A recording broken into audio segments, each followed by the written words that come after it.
This is for the sled dogs in the trenches. Real hockey parents, real stories. The good and the gong show. No filters, no sugarcoating, no politics. Just straight hockey talk and the best guests around the barn. Welcome to the Crazy Hockey Dads podcast. All right, boys, grind them corners, chirp responsibly, and bring that savage fire.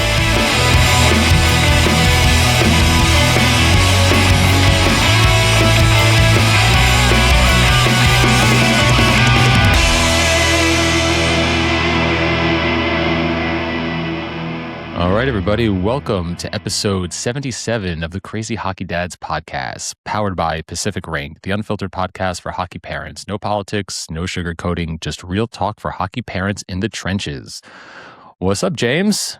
Nothing much, buddy. How we doing? All right. We're doing great. So we just want to set the table real quick for our audience. The episode that we're releasing today, it was recorded 2 weeks ago at Longwood for the Most Smile fundraising event, which we talked a lot about on the pod. And when we recorded our opening, we did it before the actual event just to get some extra footage. So just some updates from what you'll hear a little later on in the intro.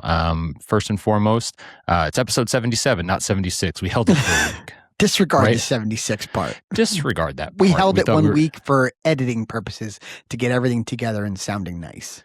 Exactly. So that was one thing. Another thing is that we were not sure who our guests were. So James, you want to tell everyone who's on today's episode? Yes, we have, starting with when the interviews start, you'll hear we have Maurice Campbell Sr. himself. Phenomenal man. Wonderful to meet him. It was lovely. Him and his family are lovely people. We then have Rob Laferriere, who is the president of Longwood, and he's got one child playing for the LA Kings. The other one just kind of signed on with the Providence Friars, Division I hockey. Yep. And then we have the newest New Jersey Devil, number 17 himself, Evan Rodrigues. Awesome. Absolutely. Love that, right? Being a big Devils fan, that was a treat. And then to round it out, we have Dan Muse, the head coach of the Pittsburgh Penguins. No big deal. No, it was, and listen, that if there was more time, what happened was there was the pro game that happened at the end of the day. Yeah. There was like Alex Lyon was there, and from the Sabres, a couple people we missed. Yeah. Yeah, there was a couple folks that we wanted to have on, but just they all came at the end of the day. So it wasn't spread out where we could interview them. Dan and Evan were there earlier, so we got a chance to talk with them. But the rest of the folks, or players that we wanted to have on, just kind of ran short on time. So hopefully we'll be able to circle back with them and get them on the pod. But definitely, those were our guests. And as far as the donation piece, which was also something we were not sure of, they're still taking donations. So anyone that's listening to us for the first time, or you haven't heard us talk about the Most Smile fundraising event for childhood cancer in conjunction with Memorial Sloan Kettering, please check out the link in our bio. There's also a link in the show notes to learn more about the fundraising event and where the money's going. But, it's for a wonderful cause to help children with pediatric cancer. So those donation links are still live. What else am I forgetting, James? Anything else about the day? No, I think we pretty much covered everything in the intro you're going to hear shortly. That's not episode 76, but right. But yeah, no, it was great, and thank you to everybody who donated. Thank you in advance to everybody who's going to donate from here on out. If you guys are going to donate, it's great.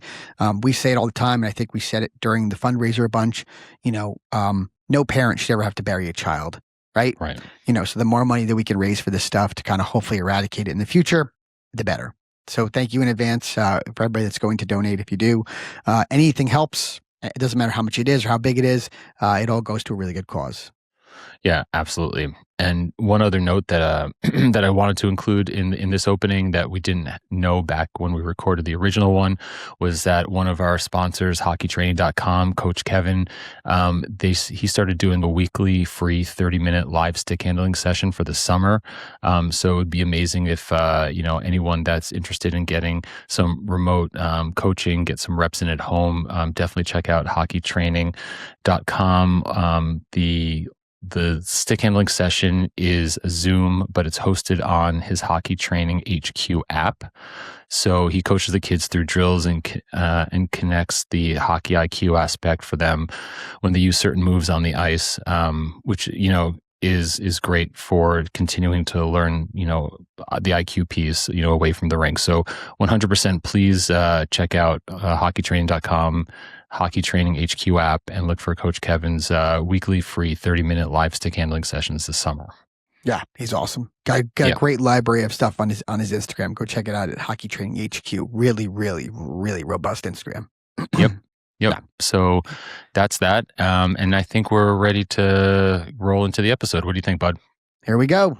All right, everyone, enjoy. All right, everybody, welcome back to a different type of episode here on the Crazy Hockey Dads podcast, episode 76. 76. Powered by Pacific Rink. That's right. The unfiltered podcast for hockey parents. Unfiltered. No politics. None. Zero politics. Zero. Zero sugarcoating. Zero. Zero. Like zero, like Coke Zero. Not a fan, but yes. Oh, it's not bad. No politics, no sugarcoating, just real talk for hockey parents that are in the trenches. In them. And as you can see behind us, like Scott said, we are on location at Longwood. I mean, just look over our shoulders. Pretty insane. Yeah, this is like what dreams are made of. I mean, I don't even know if my dreams got this big when I was a child. This is pretty impressive. But nonetheless, so we are super excited to be here on location. We are getting ready for the Moe's Smile event that we've been talking about and putting up on social, etc. And we are just getting a lay of the land, decided to do some recording over here to make sure we're all set up come the event itself. Yeah. So just taking this opportunity to record a little bit here while we have a chance. Pretty awesome. It's pretty awesome. And and so for anyone that is not, well, I guess by the time this comes out, the event will have passed. Yes. So, so with that said, I want to thank everyone that's donated. Yes, thank you very much. Thank you so much. Unbelievable. Very generous people. To raise money for such a good cause. So thank you, everyone. And obviously this event is going to... My mother.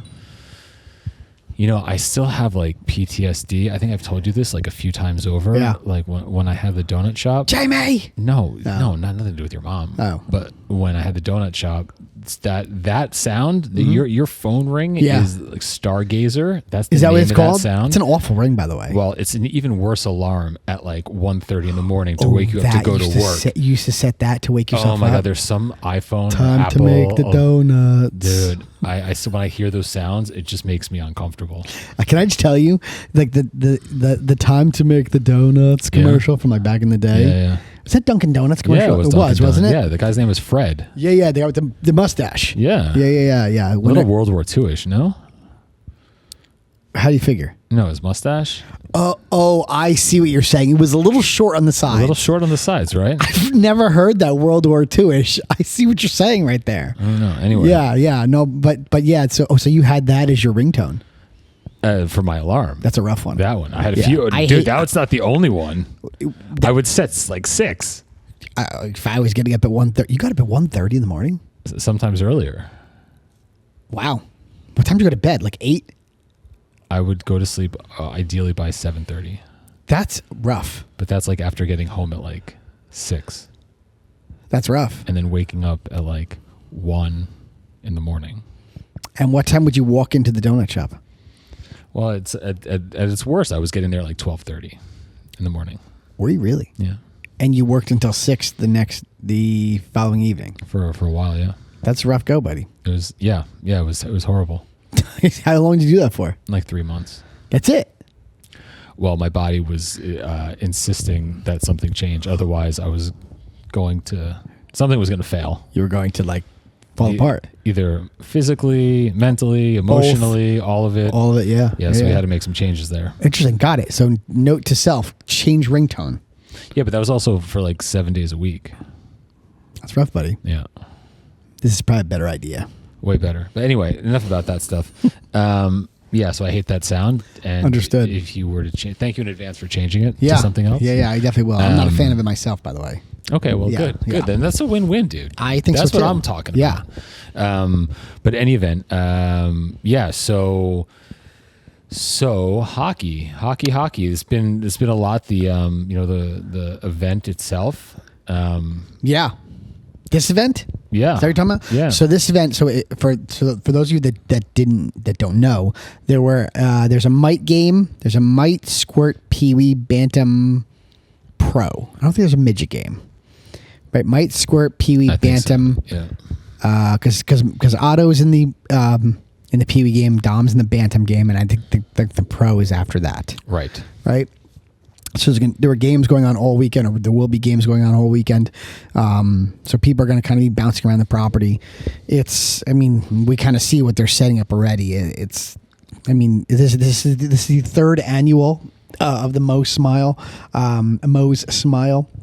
If you could see behind us, I don't know if you could tell. I don't think they can see it. Yeah, I on don't think you can tell, screen, but they set the scoreboard up so it shows Moe's number, which was number 76. The event is on July 16th, so the time is set to 7:16, and it's period 3, which is the third annual Moe's Smile event. Yeah. Yeah. So again, thank you very much to Larry Robbins and everybody for letting us be involved in this. We're honored. And if you guys, and for those of you like Scott said before who donated, thank you very much for the generosity. Really appreciate it. Yeah. 100%. 100%. So even when my child's away, I'm not far from a rink. Here we go. No, you're not. But he's on his way back. He's coming back from Woodward Camp tomorrow. Right. And currently he is sitting out. Apparently he is. Yes, he tried to do a backflip on a scooter. Yes. Landing into a foam pit. That was the idea. And somewhere along the way between him starting the backflip and exiting the foam pit, he suffered what seems to be a concussion. Right. So we are going to see when he comes home tomorrow, what that looks like. My guess is he's fine. Yeah, no, I think so too. Right? But just the whole thing, it's just... He obviously fell asleep last night, so he's fine. He fell asleep. Yeah, he just was, had some classic symptoms, but none of it was out of control, and it's getting better, so hopefully he should be fine. He's supposed to get on the ice next week for this, for the event, as well as... for this event. Yeah. So hopefully he should be fine. Is he skating before this event? Yes, he is. Oh, he is. Okay. Yes, yeah, he's skating. I think because he's been off the ice for a couple of weeks now. Monday, Tuesday, Wednesday. I think he's skating in 3 days. Okay. So he'll be on the ice for a little bit. And then we got as far as hockey, I just. We got my phone blew up with I don't even know how many, 60 different invitations to games. We got the game schedule. So that's the thing. We got a bunch of double headers. Oh, you're talking about for the season? Yeah, for the season. Sorry, I wasn't clear. So I guess everybody's, their team snaps or whatever app you guys use for the manager to load your teams into. I'm assuming those are starting to get filled. Yeah, that definitely started getting filled. And we have a bunch of double headers. We have a double header in Utica, which is fine. That we have a double header at a place that's far away, but the fact we're playing a league game in Utica is annoying. Yes. Because that's not close. It's not. I highly recommend the Utica Hotel. Is that downtown? It is. So I have said this on this podcast before. Probably the most awful hotel in youth hockey that I have been around. Yeah. Is in right outside downtown Utica. So don't go there. No. What's that place called? Oh, you don't have to say it online or on air or whatever. I can say it. I don't think it's a big deal. It was an old motel that was the ones where the doors are on the outside. Yeah. You park in front of your door and you walk in the door. Yeah. Right. So they glassed it in. Yeah, I know exactly what you're talking about. And those are like a hallway? And they made it like a hallway. I've been correct. in one of those before. I have too. But this one. It's no bueno. So I'll tell a quick story if you have a second. Yeah. So this was when Dominic first joined. We left the Rockets and joined this current team that he's on 2 years ago. The first weekend, the first travel weekend was in Utica. Yeah. We did a tournament. Okay. Now Utica used to be a really nice city. Okay. Right? And now that was back during industrial booms. Of correct. Sorts? Yes. Yep. Now it's obviously a little depressed because a lot of things have moved away. So it's the downtown's not bad, but outside it's a little depressed. Right. Okay. It's not awful, but it's not what it used to be. Okay. Right. So the manager does a tournament in Utica, or the coach did a tournament in Utica. Manager comes up with a hotel. I don't remember if it was like a Days Inn or like I want to say Super 8. That's not right. It's not a Super 8. Okay. It's not a red roof.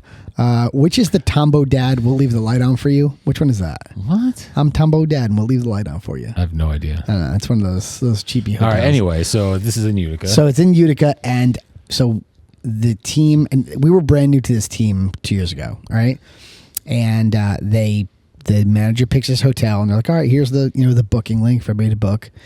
And I look at Nancy and I go, Nuh-uh.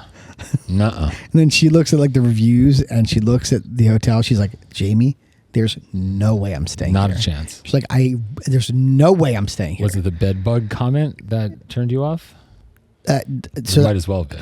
I don't know if there were bed bugs, but moral of the story, or kind of at the end of the tunnel, I'm not sure. I'm trying to figure out the right verbiage, and it's not coming to me. At the end of the day, we were the only family that didn't wind up staying there, like a jackass. Why? Whole team stayed there except us. Okay, but you were never going to stay there. Correct. But you thought more people were not going to stay there? No, I didn't. And I didn't even care if more people didn't. All I know is that we weren't staying there. Right. Okay. Okay. So like a jackass. Why do you say like a jackass? Because I felt bad Oh, because when he wasn't with his team, and it was like the first tournament on his new team, so I felt like a schmuck doing it. I'm not gonna lie to you. I 100% did. You couldn't have felt that bad. No, I did. I felt bad. Then you should have just done it for your kid. So I felt bad going up there. And I then did. once you got there, you realized Once I got there, right move, and I saw the hotel. You were like 100%, buddy. When I saw this place, and then I heard the parents all talking about it. Yeah, I was like, Nancy, thank God. Scott, you walk into this place, and like, I'm telling you, the kids were playing in a room like knee hockey. Yeah. And I guess there was a vending machine there. It was downstairs, like kind of right off the lobby. And there was a vending machine there, and the expired food from like 82. It was leaking all over the place. So the floor was like wet and damp, like mildewy. Oh, and like, wait, why was it was the soda vending machine? Yeah, it was an ice machine or the vending machine. Something was leaking and like disgusting. And like let's put it this way. One of our moms literally slept fully clothed. Yeah. Like fully clothed with like something over the door. Are you kidding me? No. Well, what do you mean something over the door? Like something was like in front of the door. So no one could come in? Yeah. You mean like barricade? Something like that. Yeah. It was. That's rough. Scott, this place was, all right. So this place would have been so appropriate, like from Coming to America. When they walk into the apartment in Harlem and they saw the chalk outline of the guy and the dog in the 100%. Apartment. Damn shame they did that dog.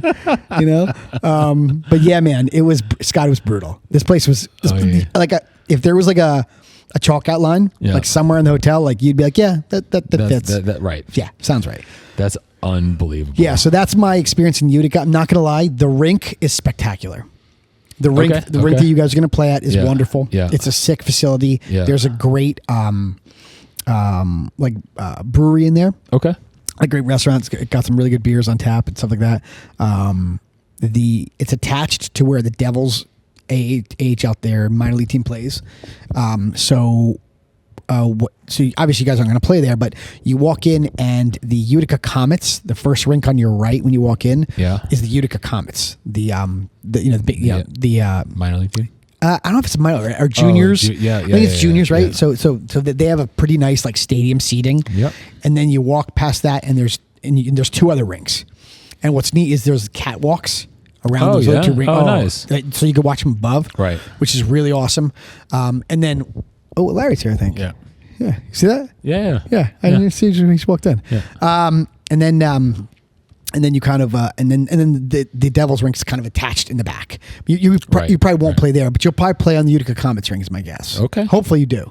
Well, yeah. I hope so too. That's all three. That's what we're playing. We're playing the Comets. Yes, but I know it's not like the upper level team. If it's not available, they obviously they'll put you on those other two rings, which is still sick. You know what I mean? So it's awesome. Yeah. But yeah, man. So you're gonna enjoy that. Yeah. But like I said, stay in the Utica Hotel. Copy that. Right across from the rink. Literally, you take your bag, you walk across the street. literally you walk across I the understand. street. I heard you, dude. I heard you. Yeah. Do not let them stay at that Super 8 Red Roof Inn, whatever the fuck that was that we stayed with. Don't do that. Do not do Okay. not do that. You know? But no, you say hi. You didn't see me. Oh. Yeah. Anyway, but part of what I was saying was now that we're, the schedules come out, we're starting to get a feel for what travel's going to be like. Yeah. There were so many things that came through or like notifications. Yeah. But, just, it's going to, the travel. You guys traveling more than you did last year? 100%, which is fine. And like, that's part of like what the deal is. Jump I get from it. AA to AAA. Yeah, we'll see. I don't know how excited I am about that.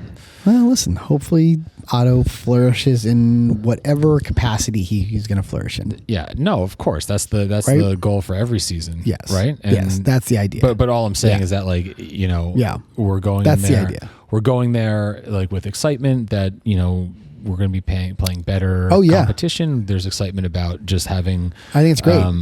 Higher caliber kids, generally speaking, on the team. I think it's great. That's all good. But, also it gets challenging if like the team doesn't end up being that great, and that's a possibility, or, whatever. Right. Then you're traveling a lot, and it's, it can be exhausting. But hey, listen, that's the journey. That's part of it. And there's always stuff to learn. So either way, it'll all be good. But yeah, man, it just started to sink in about the travel that we did not do as much of this past season. That you did not do. Are there other awful travel spots on your schedule? Probably. Are there? I have to pull it up, but yeah, it's bad though. It's you obviously went I'm over. I'm saying it's worse than last year. Well, and it's okay. Well, that makes sense because you're going from AA to AAA. Yeah, no, I'm not surprised about it. I'm just saying it was something that like kind of it reawoken those my. What am I saying? It just reminded me, that this is on the in a good way or in a bad way. No, I wasn't excited about it. You weren't excited about it. No. Yeah, I know. What? Is he there? Yeah, he waved. Yeah. Yeah, I would love to bring him up here for an interview. Can he sit here and I'll stand behind you if he comes up? Yeah, I don't know if that's the right thing to do right now. No, you don't want to bother him? No, not really. I totally want him to come up here. I love hanging out with him. Yeah, listen, likewise. It was a great interview, by the way. Dude, we'll talk to him again. We'll talk to him on the yes, event. We certainly will. Yeah. Simsima. Yeah. What is Who's got the keys to my Beamer? Yeah, well, that's true too. But no, wasn't that what's his face from Coming to America? Not Eddie Murphy. Arsenio Hall? No, what was the name of the character? In Coming to America? Yeah. Who's Eddie Murphy's character? Whose character? Was any of them sound like Sima? Yes, Eddie. Arsenio Hall was Simi. Simi, that's what I'm saying, dude. You said Sima, and before you just talked about Coming to America. Yeah. No, you're right. I did. Yeah. I 100% did. Yeah. All right. We got to tell you something. Please do. Just going back to the story about Coming to America, right? So years ago, I'd gone over to England, and me and my buddy Ron, we took maybe there's like 3 years in a row. We went out to UK and we went to see soccer matches, football matches. Right. Manchester United. We saw a lot. We saw Champions League matches. We saw Premier League matches. We saw. You saw Champions League? That's legit. Yeah, we saw early round Champions League. Early round Champions League. Expensive, by the way. It's funny you mention because the World Cup obviously is still going on here in the US. I've seen 2 Champions League matches. Okay. At Old Trafford.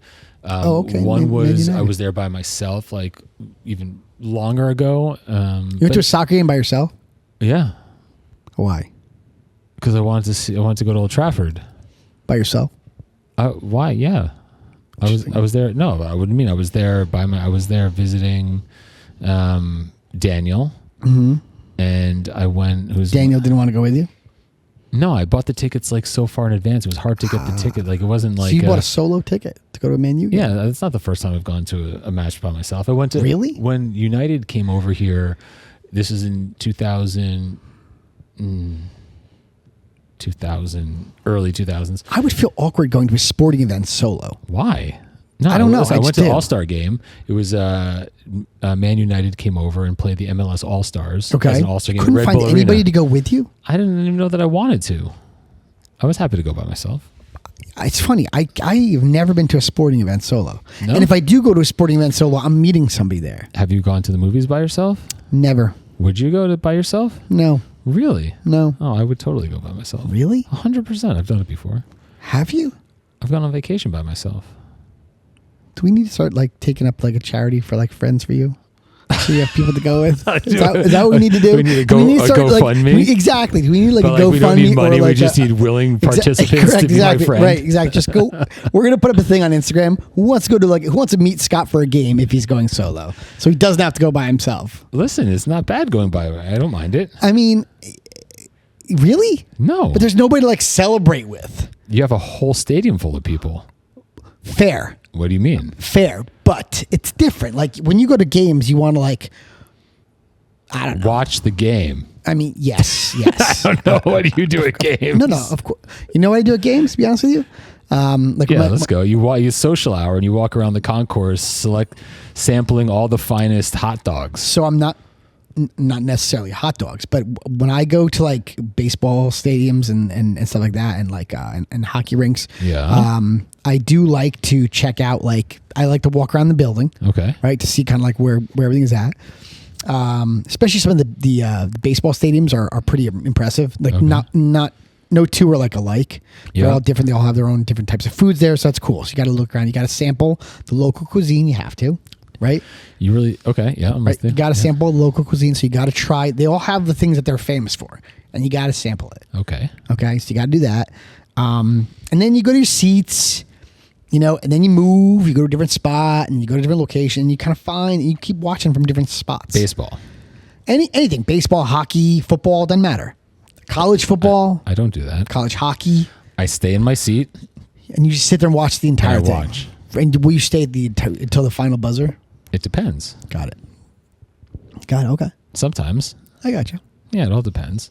Well, listen, I don't have a problem with that. But I have never been to a sporting event solo. Never a movie solo. I mean, no judgment. Just saying, it's maybe not as bad as you think. Maybe.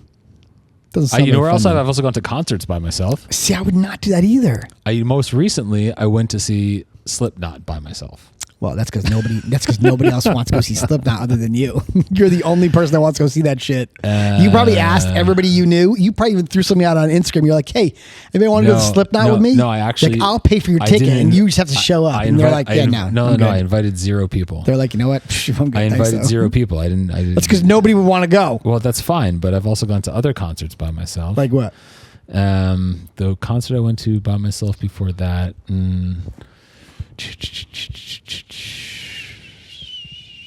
I have to. Metallica? No, Do it yourself, Metallica breath? No, I went Metallica. I don't know. Maybe I was it Chevelle? Chevelle, I saw like Irving Plaza years ago by myself. Got it. So you do a lot of things solo, huh? I don't mind it. The wife doesn't want to go with you? Not always. Gotcha. And if she wants to go, she's welcome to. Sure. I understand. I'm not saying don't come with me, people. I'm just saying if there's something I want to go do or see, and not everyone's into it, I'm not surprised that she didn't want to go to Slipknot. No, that wasn't surprising. Yeah. I in fact didn't even ask her. I just said I was going. Right. I get it. I definitely get it. Anyhow. Yeah. All right. So you're not thrilled with your travel for the upcoming season? No, I'm not saying I'm not thrilled. But ultimately, it's just a reminder because we didn't have to do as much of it last season, and that was fine. But now there's more of it, and it's just like it adds up. It adds up, and I have to say, like it does add up. I will say that. I mean, listen, that's $1,000 weekend for you right there. Yeah, but okay, but let's put the money aside, which is always, it's always part of like thinking. But the equation. No, just even now I totally lost my train of thought. We were talking about the season and traveling. Yeah, I know. I don't know. That's right. Oh, this is what I was going to say. That I've like in the beginning, when mites, early squirts. Right. It's like it's I don't want to say it's like a badge of honor. Like if you're playing on a high level and you're doing all this traveling, and it's like maybe there's some bragging rights there, or whatever, for whatever reason, I don't know. But I do not. I'm happy not to do as much traveling. Like I don't look forward to it. Like I'm not like. Right. You know what I mean? Like I'm so happy to not have to drive far. And even last season I was like, there was weekends where it's like, listen, I need a break. Like Orly, I need you to drive. It's like I'm not doing this one. Did you not go at all, or she just drove? No, sometimes I wouldn't even go. Oh, you wouldn't even go? I wouldn't even go. You know, it's funny. Because we also have kids that are doing different things. True. And so we all can't be in the same place at the Fair. same time. But like in Fair. times past when I was coaching, Yep. I You was had to like, go. I had to be there. Yeah. So I did absolutely everything for a couple of years. Understand. And then I didn't need to, but we were still traveling down to like Woodbridge, and I was doing a lot of that driving. Orly did plenty, but I think I did, the majority of it. And Got it. in any event, it's The dad normally does, unless the dad's got like a crazy work schedule. Well, I mean that changed for me this past season, so I did a lot less driving. But yeah, because moms take a lot of their responsibility too. Yeah, there's no doubt. Hockey moms are legit, dude. It's a lot of travel, man. Yeah. And it's like the hockey even moms if you are put very the travel legit. aside, it takes up a lot of your time. It does. It takes up a lot of your time. Yeah. Well, so we don't have a crazy. I saw our schedule. The manager's husband showed me the schedule when I saw him recently, and it's not. The travel's not crazy. Okay. We're going to Notre Dame early on. Yeah, but that's like yeah. So that should be fun, right? Yeah, 100%. I think we're going back up to Boston or something like that. Then there's some showcases kind of sprinkled in there. But what's crazy is that like our schedule, for AA, we're only playing like we're playing almost like the same teams over and over and over. How many? There's not a lot of variety. Oh, so you're going to see like the same team like over and over 6 and times? over. There's a lot of repeats. There's a lot of 4s, 5s, and 6s there. Like if he showed it to me and he's like, Jamie, there's not a lot of change here. And he kind of started scrolling through What about non-league games? I suppose we can add non-league games in there, but it was a strange, like they have us playing the same teams over and over. Is there just few teams in the league? I don't know, buddy. That's a good question. Because like in theory, if you only I had 4 honestly teams in don't your know. league, you'd play them 100%. a lot for your league schedule. But there's not just 4 teams. There's a lot of teams. No, I understand that. So it's just interesting. I think it's like 15 teams in the league or something like that. And we're playing like the same like 6. And are there any that you're not playing? Oh, yeah. Yeah, so that's because we don't go to Red Bank once. That doesn't make sense. That's what I said. And they're not even that far from us. That can't be right. I'm telling you, we're not only are we not going to Is Red it a Bank, parity they're not thing? coming to us. Is that a parity thing? Like they're not having... That's a good question, bud. I don't know the answer to that. That sounds ridiculous. I don't know the answer. I thought it was strange too. Because sometimes, like with like Black Bear and the AHF and the THF, there are teams that are part of the league that are like in remote, like they're not around other Black Bear teams. Correct. It just hasn't And that gotten I far. get. So if you're down in like Virginia or Delaware or 100%. Illinois, like you're not seeing a team from upstate New York much, if at all. And I get that, right? So but you would expect not to play those teams. And rightfully so. But a team that's in the same state. Not only in the same state, it's like an hour away. Right, like in New Jersey. And it's a nice rink to go watch a game in. It's still, the pizza's not good. So just don't try to pull the pizza. hoodwink anyone with that again. You're the best pizza in all of youth hockey, guy. I gotta tell you, the pizza right, is this turned. right? Is this right? It's like Scott. I gotta tell you, the best pizza in all of youth hockey. No, seriously, in all of youth hockey, So Red Bank. I did say that when we first started this podcast a year and 4 months ago, whatever it is. Yeah, you were 4 or 5 months ago. So I was right when I said it. It has definitely changed. I mean, Something has changed down there. I even asked a bunch of people that I knew. It has definitely changed.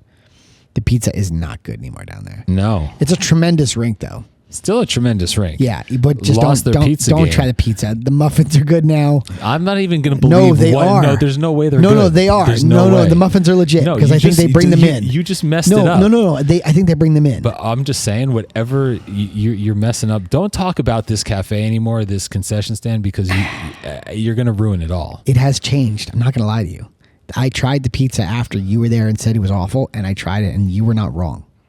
Yeah, when It's rough. the first bite that I took, I was excited, and then I chewed, And you're like, oh my God. and I said, what nope. the fuck? Nope. And there wasn't, like sometimes if like, even if you feel like confident in your ability in something, Yes. there's some times where like you just might even like second guess yourself. Yes. Or take like You're like, another wait a minute, bite. is something Give it wrong an with my extra, palate? Like, am I And missing you're the something chef, here? so you have a palate. Dude, I didn't even like zero hesitation on that. You know- Zero. It wasn't like, oh, is that like, the halls I just finished chewing like plus pizza? No. Do not eat the free pistachio ice cream. It has turned. What the hell is that from? You don't know what that's from? No. It's from the movie Cars 2. Oh no! I think it's Cars 2. No, Yeah, no. where Mater goes into because for those of you that have children, you probably know this movie front to back and and top to bottom. Although you have children and you don't know it, so I'm I shocked. don't remember it. I've seen it. All right. So like my children watched Cars 1 and 2 like religiously. Oh my god, I could seriously repeat lines left and right. Oh wait, that's with Lightning McQueen. Correct. Yeah. So I've seen them. Yeah, you're right. Exactly. Yeah. So in the second one, Lightning McQueen takes Mater overseas to go to they were somewhere. They were somewhere in they were in like I think was it Japan? They were somewhere in the Far East. Yeah. Right. Okay. And some Mater's a little stunad. Yeah. Right. As you remember. Yeah. So he brings Mater with him, and he never. If you remember in the first movie, he never brought Mater anywhere, and then he finally decides to bring Mater with him on the road. Okay, so he brings Mater, and Mater's again a little stunad, and Mater walks up. They're in like a dinner for like a big race that they're gonna do, right? And Mater walks up to the sushi bar, and he's looking.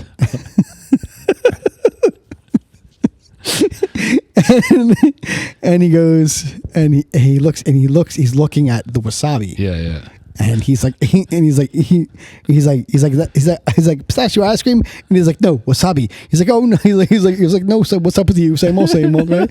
He's like, he thought he said what's up, and he said called it wasabi, and he said wasabi.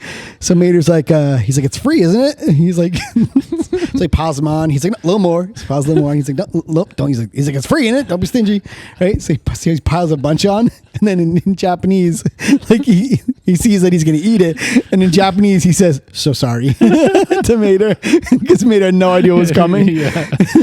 So he eats it, not knowing, thinking it's pistachio ice cream, and he's eating wasabi.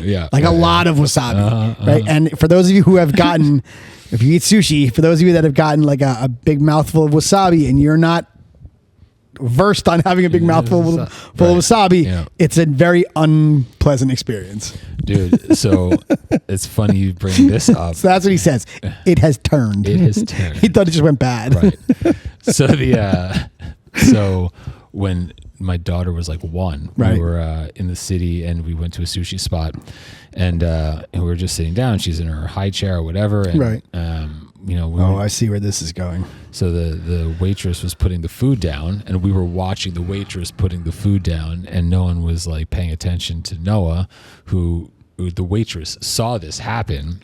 So she saw Noah take the little pile of wasabi and put it in her mouth. Oh my! The look on the waitress's face, I was like, "What?" Was it sheer panic? She put all the food down quickly, didn't even ask, just picked up my daughter and ran her to the bathroom. And I was like, so she could spit it out. She's like holding her. Did you think she was being kidnapped? No, When did you finally figure out what was happening? That she actually had like wasabi in her mouth. Well, when I saw Noah, her tongue, and she was like kind of like spitting out whatever was in her mouth. Oh, you saw like green. Oh man! So we went to the bathroom, and this woman, the waitress, she was like she just fish hooking, fish hooking, like just scraping wasabi out of her mouth, and I'm just like with the faucet on, I'm like smacking water in Noah's face. Like the whole thing was a disaster. I'm so sorry you didn't have a camera on you guys. That must have been a scene. But like I give this woman so much I credit. do too, by the way. She didn't give 2 shits. No, she's about like, here we where go. She was taking Didn't matter. She's like, no, I know what's about to go down. And we need to fix this she now. Went into straight hero mode. Straight was hero she a mode. mom herself? I don't know. Sure feels like it. No. But she just sure. I mean, was she young? No, she wasn't the youngest. Middle aged. Sure, we can go with that. Got it. Yeah, that's impressive. Again, that's a mom move right there, though. Total mom move. That you don't see that from like a lot of like teenagers, no, kids in their 20s. You know what I mean? No. But like that's like a mom move. Yeah, that's a parent move. Right. You know what I mean? Right. Listen, I give her a lot of credit for doing that. No, it's great, and it probably definitely minimized the outcome. Yeah, I think it could have been worse. I think so. If she swallowed that, it could have been a lot worse. Yeah, no doubt. Because I have a feeling you swallowed that as she's like obviously a toddler. Yes, that's coming up. It was hysterical in retrospect. Now it's funny, but at the time I was like, "Oh man, that's gotta suck for like such a small child to be just like slushing around wasabi in their mouth." Like, blech. I don't mind a little. Like I mean a little wasabi. I mean when I but say you a little, you said you get down with spicy. I do, but wasabi's a different type of spice. Why is it a different type of spice? I don't know. So I think there's definitely spicier things than wasabi. Yes. We got to do our wing eating challenge. I thought Hot Ones? Yeah, now I'm starting to think that. Have you watched Hot Ones, by the way? No. Oh, it's such a good show. Listen, but we have to do this. I'm down, and we'll film it. Yeah, we'll have a film crew film it. Yeah. Why do we need a film crew? Because it's cooler that way. What? We should actually write Hot Wings to be like crazy hockey dads want to be on your show. You want to do a pilot? Side by We could do side. like a pilot. We could figure something out. Just But send it to I'd be them. down to do like a wing challenge. You think, Yeah, man. You think you'd be good at it? I think I would know how to approach it. I don't know how long I would You'd last. I think I like spicy food, Same. but there's like a spectrum there on how spicy is spicy. So I will This say stuff this. gets pretty spicy. But Yeah, I know. So like if I go to a Thai restaurant, not a fan. okay, that's fine. But what I'm saying is Thai spice, Yeah. So medium spice Thai food is generally spicier than what you would expect medium, let's say like Mexican. So is for that like example. your lane, medium Thai? Well, I would say that I would never go anything. I would not order and expect to enjoy anything more than medium spice. See, I don't eat Thai food, so That's a mistake. I can't relate to what you're saying. Why not? right now. Why don't you eat Thai food? You don't like it, or you just really haven't had it? I just really haven't had it, to be honest with you. Oh, there's some really good dishes. Are there? 100%, yeah, for sure. Like what? There's some of the best food. Like bibimbap? No, that's Korean. It is Korean. That is I had Korean. it when I was on Korea Air. Oh yeah. Yeah. Oh wow. They Yeah. put you on Thai Air. It was awful. You didn't like. No. No likey. Sorry for you Korean listeners. We do have listeners in Japan. So with Japan and Korea. Yeah. Yeah. Yeah. Well, not Korea. No, I don't know why I said Japan. In Korea. Korea. We do have listeners in, I don't think North Korea. No.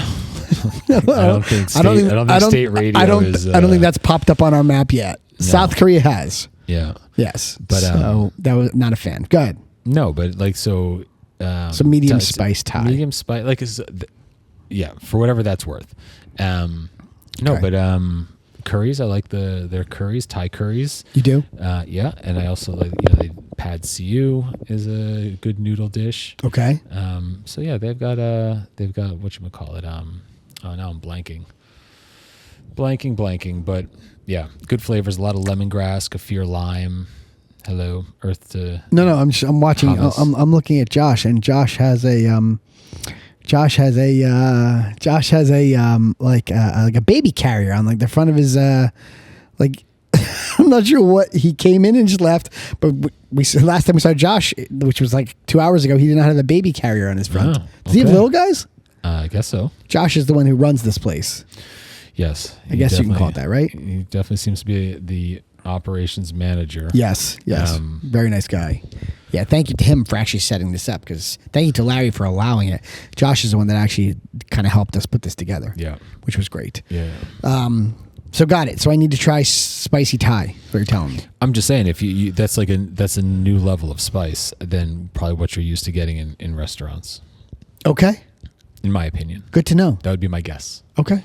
But that said, I think if we were to do a wing challenge, it doesn't take long for it to be unenjoyable for me. Even if I can tolerate the heat, just like then I just feel like I'm eating something to endure discomfort. There's no pleasure in like the actual food that I'm eating. Right. I see what you're saying. Yeah. Yeah. Anyway. So want to hear something funny? Go. So we put up a clip the other day of Max from our last episode, 2026 Hobie Baker Award. If you guys haven't checked it out, go check out episode 74 with Max Plant, UMD Bulldog.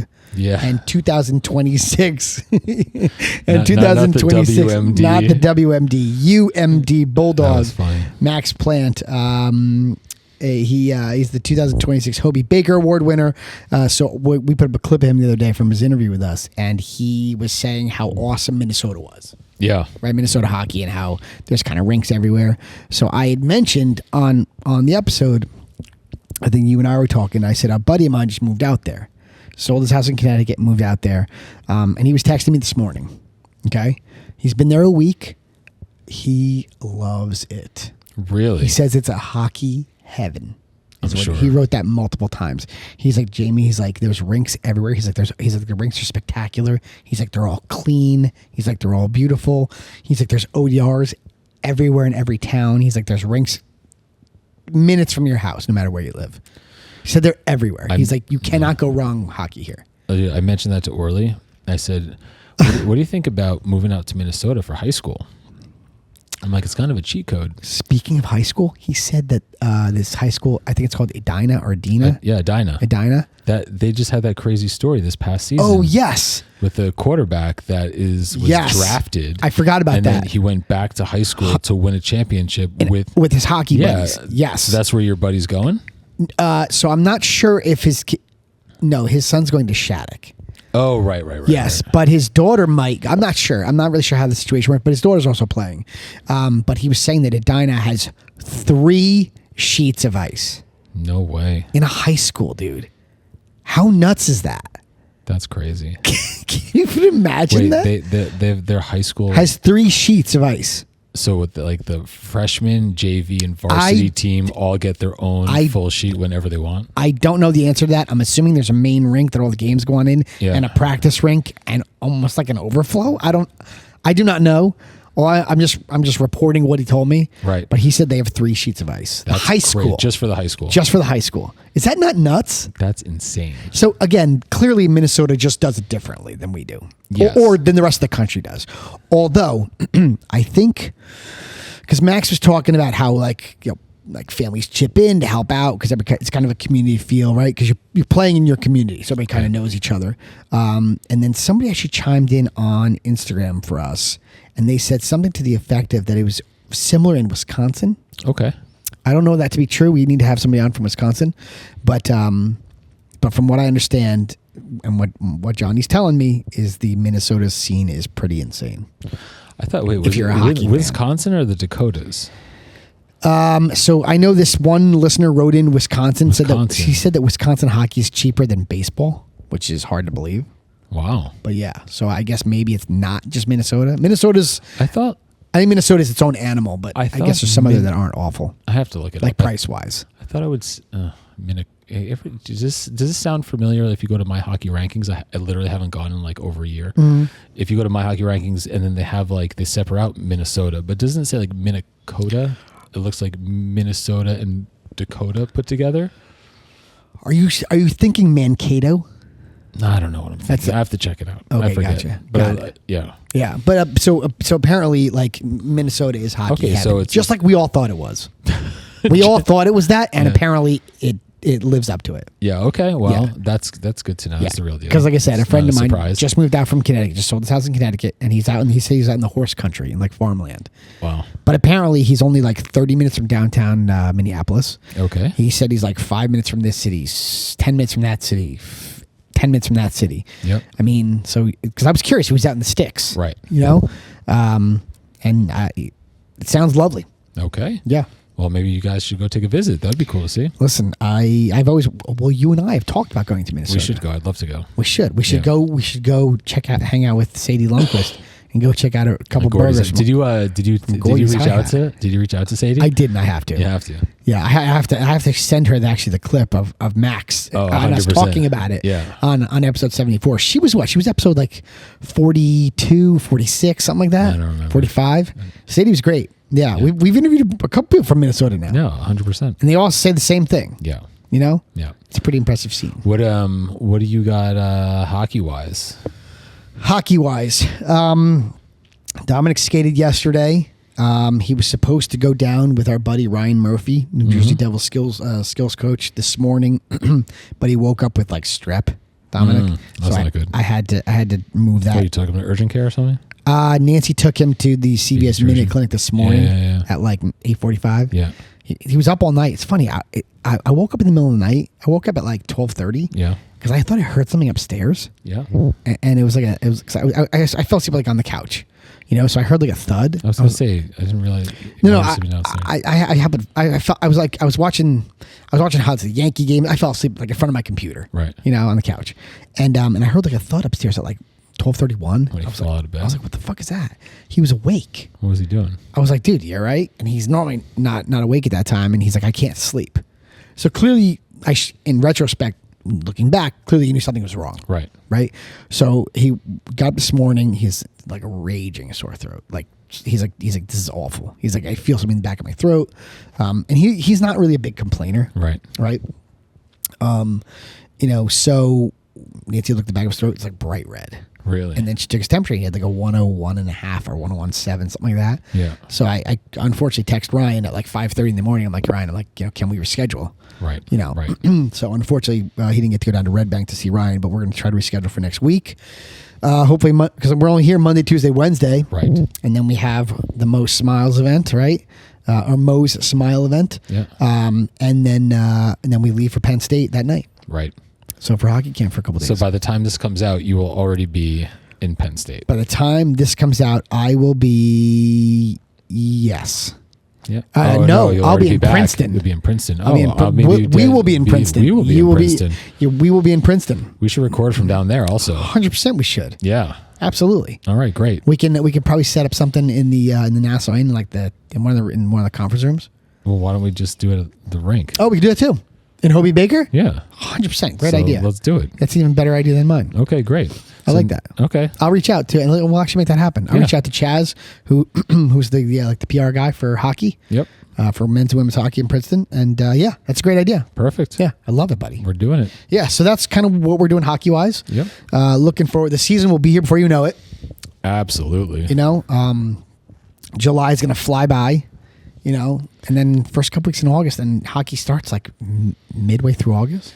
Yeah. Well, this is the moment. This is the out of season moment that we should all kind of soak up, do other things. I want to go lay out in the sun and just veg for a little bit. That's the idea? Yeah, on the weekends as opposed to being in the car and, driving places.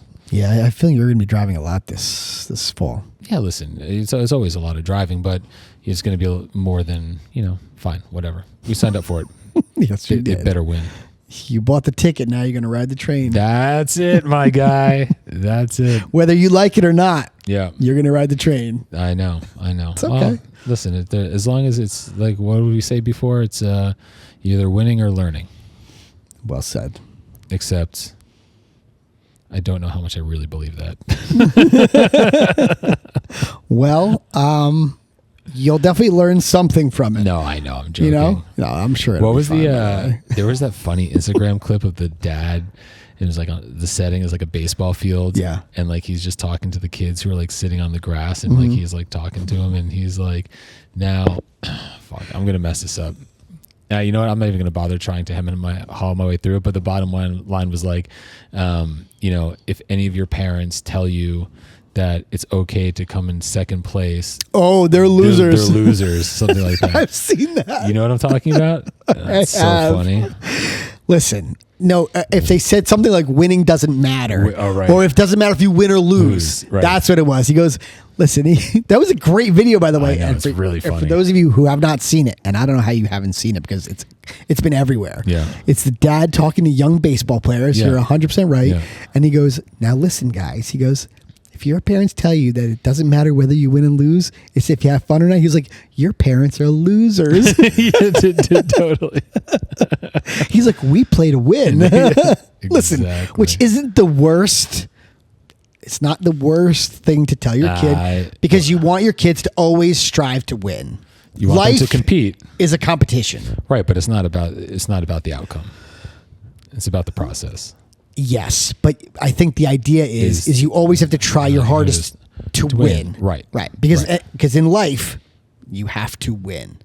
You do. You have to. Yeah, if you don't win, you have to try to win. Because when you try, generally good things will come from it, whether you're in business, whether you're in sports, right? So I see what the gentleman is saying. He probably shouldn't have called those kids' parents losers. No, but that's what makes it funny. It does, and yes, it is very funny. Yeah. But you I tell my kids all the time, like, you have to try your hardest to win. Yeah. Derek Jeter says it to his kids too. Yeah, I just wish kids would listen better sometimes. Yeah, they don't do that so well. Not all the time. Unfortunately. No. Anyway. Yeah. All right, what else you got for this this bit? What do I have? I'm very excited for some interviews that we're going to have. Yeah. We're not sure who we're going to have on yet because we're doing this ahead of time. That's right. Right. But I am pretty excited for the potential list of people that are going to be here to support Mo Smiles. I keep saying it wrong. To support Mo's smile. Yes. Yep. Apparently his smile was infectious. I would love to. I hope we get to talk to his dad and his mom. Yeah. I think that'd be great. So I don't know who we're going to have for an interview, but I'm sure it's going to be awesome. Yeah, no, there's going to be a lot of people in and out of the grounds all day, playing a whole bunch of different games. So we should have a whole bunch of stuff that we can, we'll share with everyone on social, on Facebook, obviously social, and Yes, but at the moment we're not sure who is going to be our interview. No, so yeah, but it's going to be awesome. Whoever it is, awesome. It's going to be awesome. Whoever it is, yeah, because again, the potential list of people that we heard about is pretty insane. Yeah. So again, thank you very much. To Larry Robbins and his family for inviting us to this. He has done it. It is very impressive what they've put together to raise money for Mo. Yeah. And the Memorial Sloan Kettering. Yeah, and the more people that are able to be involved or able to get the word out and help raise money for a good cause, and so we're just happy to be a part of that. I can't imagine losing any of my kids to something like that. No, so at such a young age. So I mean, it's a very good cause. So please go to our socials. You'll see the socials that says Mo's Smile. I keep saying it wrong. Mo. No, you said it. I did say it right. All right. So now I'm like second guessing myself. So go check it out. Link in bio. Yeah, but by the time this comes out, it might already be finished up. Oh, good point. Yeah, didn't think about that. But if it's worthwhile, but you could make it still give. I think the links are still just open. Check it out. See if there's still the link in bio. And if you're listening to this now, and after you either listen to the episode or watch some of the video on YouTube and want to donate, go check. Just go to Memorial Sloan Kettering. I think it all goes to the same place too. Yeah, but check our for our link in bio. Hopefully it's still IG. Hopefully it's still I'm there. sure we'll leave it up. Yeah. No, but is it still going to still be active? Oh, we'll find out. I would think so. Yeah. Right. All right. Good. Yeah. All right. I'm excited, buddy. It's gonna be fun. Yeah, man. Yeah. Looking forward to it. All right. That's a wrap. All right. Sounds good, buddy. All right, dude. We'll see you guys in the closing. Yeah, we will. See you soon. All right, dude. See ya. Later. All right, everyone. Welcome back to another interview here at the Crazy Hockey Dads podcast, and we have the absolute honor of having Maurice Campbell join us today.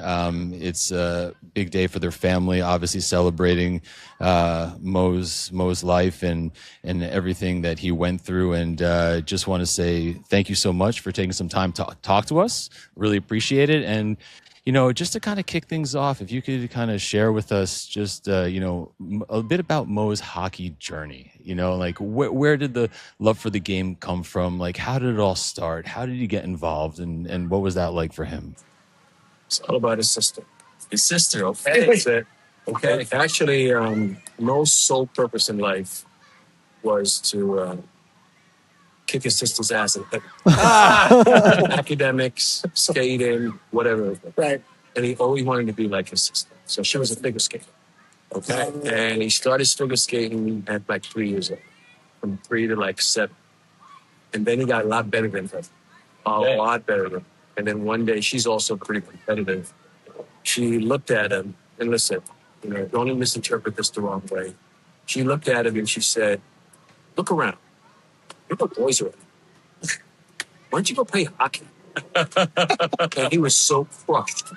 So he went upstairs. My wife and I were sitting down watching him in the fishbowl. Yeah. And he had this look on his face, and he said, "Grace doesn't like to skate." And he said, "Why?" He said, "Why don't you play hockey?" "Okay, why don't you play hockey?" And that was it. Huh. Wow. That was it.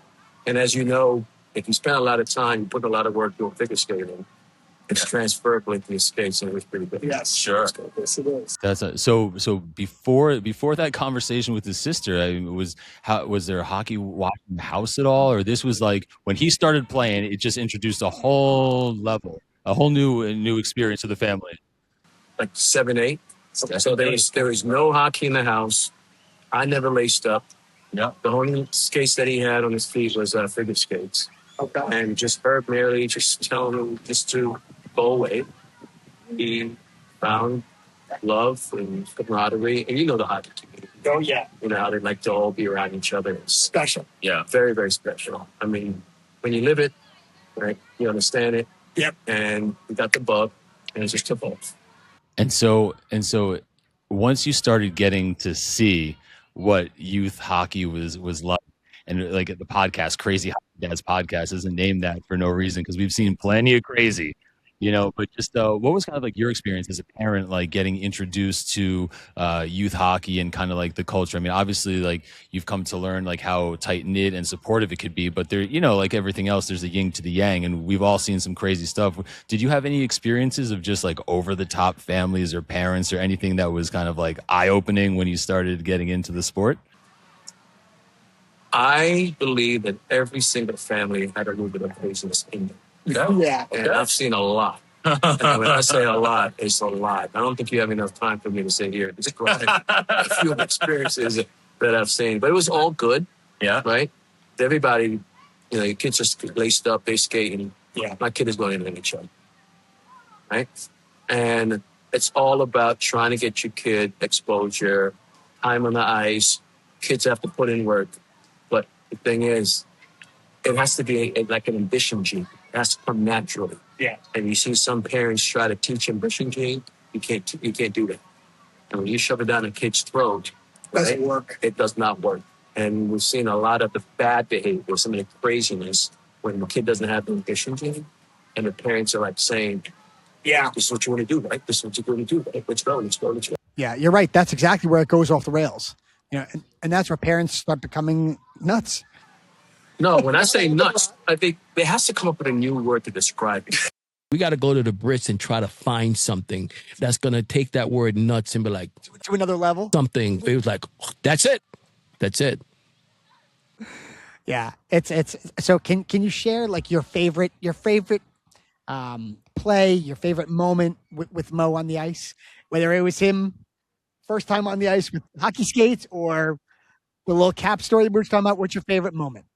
My favorite moment is when they figured out how to toe drag. Okay. Oh, yeah. Yes, and they try to do everything as a toe drag. Everywhere. And no everybody wants to be on ESPN, top 10 plays. Right. And one particular game when he just had it, right? He was a defensive player, but he was good with the stick, and he could play a little offense. And you can hear me screaming like one of those crazy hockey dad, don't toe drag! Don't toe drag! Don't toe! And he toe dragged, messed it up. I've seen that once or twice.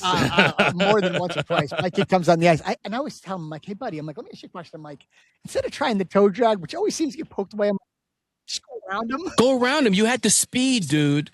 He has the speed. Just go around him and just touch it in there. No, it has to get fancy with the toe drag. And 99% of the time, it doesn't work. That's right, at that level. Yeah, no, you're right. It's my kid has very few toe drags that have actually worked.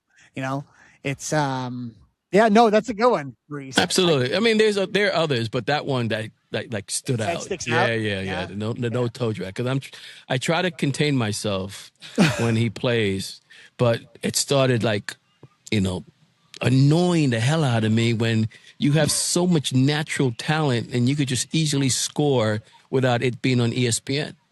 Right. At the end of the day, the puck just has to go in the back of the net. That's right. That's it. It doesn't need to look fancy. It's not going to show up in a stat sheet that you toe dragged and you make the goalie or other players look silly. 100%. But in the Instagram world, oh my God, everybody wants to be in a video. Everybody. That's right. Nobody wants to do like the hard things or the toe. It's always the toe drag or the fancy stuff. Right. But one thing about him, though, I just share this with you guys real quickly. I didn't have to wake him up at 5 o'clock in the morning for him to go and practice with his one-on-one. Or saying it on my breath. But when a kid has a passion for something, and you guys are dads, when a kid have a passion for something, you gotta feed the beast. Yeah. And I had to get up. His clothes were packed for school, and he goes and he practices with his coach, and he takes a shower, put his school uniform on, drive to Dunkin' Donuts, get him his Dunkin' Donuts, drop him off at school, and then have to make my way to work. And that happens like maybe 3-4 times a week. Wow. Yeah. How far are we from the rink? It wasn't far. It was probably about a 25-minute drive, but he has to drive another 35 minutes to get him to school. And then I had to figure out how to park the car and then get to it. And then get yourself to work. Yep. And then get up and start it all over. I know those days well. Yeah. So so obviously, everyone's here to celebrate Mo and contribute to cancer research. But in terms of like for you personally, just seeing how this event has come to be, and now we're at the third year. Like what does it mean to your family? We get a lot of satisfaction from it. Listen, we all know Larry Rodrigues. Yeah. And one thing I like to share about him and Sarah May, it is the compassion. And they're not doing it for the limelight. Larry was there in the hospital, just like I was sharing with you about my buddy Wayne. He was there in the hospital a lot. Larry was there. He showed up. No cameras, nobody looking, right? Right. He was just there just because he cared and people cared. At a celebration of life, probably like 850 people showed up. Right? Wow. Packed house. Yeah. And to continue his legacy and, for people who truly appreciate what this is all about and recognize how many people he has touched, from Iona, from the Vipers that he played, all the way up to the Avalanche, his high school, his college, right? And to see how people continue to show up, send the elevator back down, and do their part. Because I think they truly appreciate and understand that a pharmaceutical company is not going to invest $5 billion to come up with a cure for 25 patients. It doesn't make economic sense. Is that what the numbers are? The numbers terrible. I didn't realize that it was That's how rare the cancer is. Right? It's so rare. Very, very rare. So you had some, committed folks at MSK that's looking to try to come up with that solution. Because that one kid, my kid, right? Just think about it, that was your kid. Of course, they do whatever you can. And I think that's where the Larry and the Sarah May comes from. Because they're like an extension of us in terms of their feeling. And they could bring more exposure and do their little part, right? And collectively, this is what you see. Everybody's doing their little part to send the elevator back down. The $5, $25, $50,000, whatever it is, every penny counts. Every penny goes to the awards and the state. So you asked that question. The legacy is real. Obviously, it's really tough on us because, there's a lot of what ifs, especially seeing his friends that he stayed with, seeing folks doing some internship and folks getting drafted and so on. It's a lot of what ifs, right? Because this kid, athletically, academically, he was it, right? And he was going to add value to society. And to see that just get snuffed away and you can't really question it, all you can do is just put your energy and get a lot of satisfaction that try to send the elevator back down right through the stuff. Do you have any idea? I know you have other foundations. We're talking to Megan from MSK. Do you have any idea how much you've raised in total? I mean, it's probably a serious number, huh?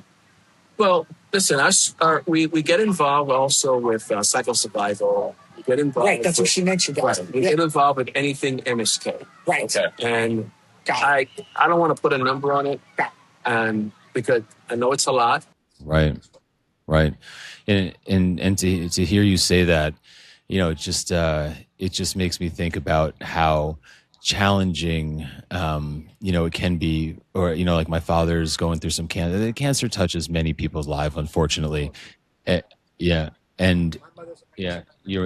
mother as well. So, no one's far from a relationship where, cancer's been part of the conversation. And, for any of the families that are listening that are going through a tough time, is there any advice that you might want to share with them that might have helped you and your family get through the tough times? Anything to really lean into? Because like we said, so many people unfortunately are affected by cancer, but it's like for you and your family, this is, obviously devastating, but on the other side of it, there's, all of this that's happening. So any advice that you might give to families that are having a tough time with that now? I wouldn't call this an advice, but our experience, and I think our son helped out a lot because first and foremost, he said, listen, don't treat me like I'm a cancer patient.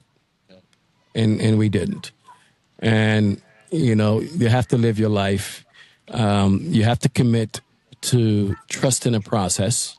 You really, really do. So if you're that patient and you're having doubts, trust the process. Follow through on what the doctors are saying. Take the medication. Make sure you have the support. Make sure your mental health is very, very important. Yes, you're gonna get down, but you need that picker upper, whatever it is. Find that picker upper, and just always think positive. My son actually fought until the very end.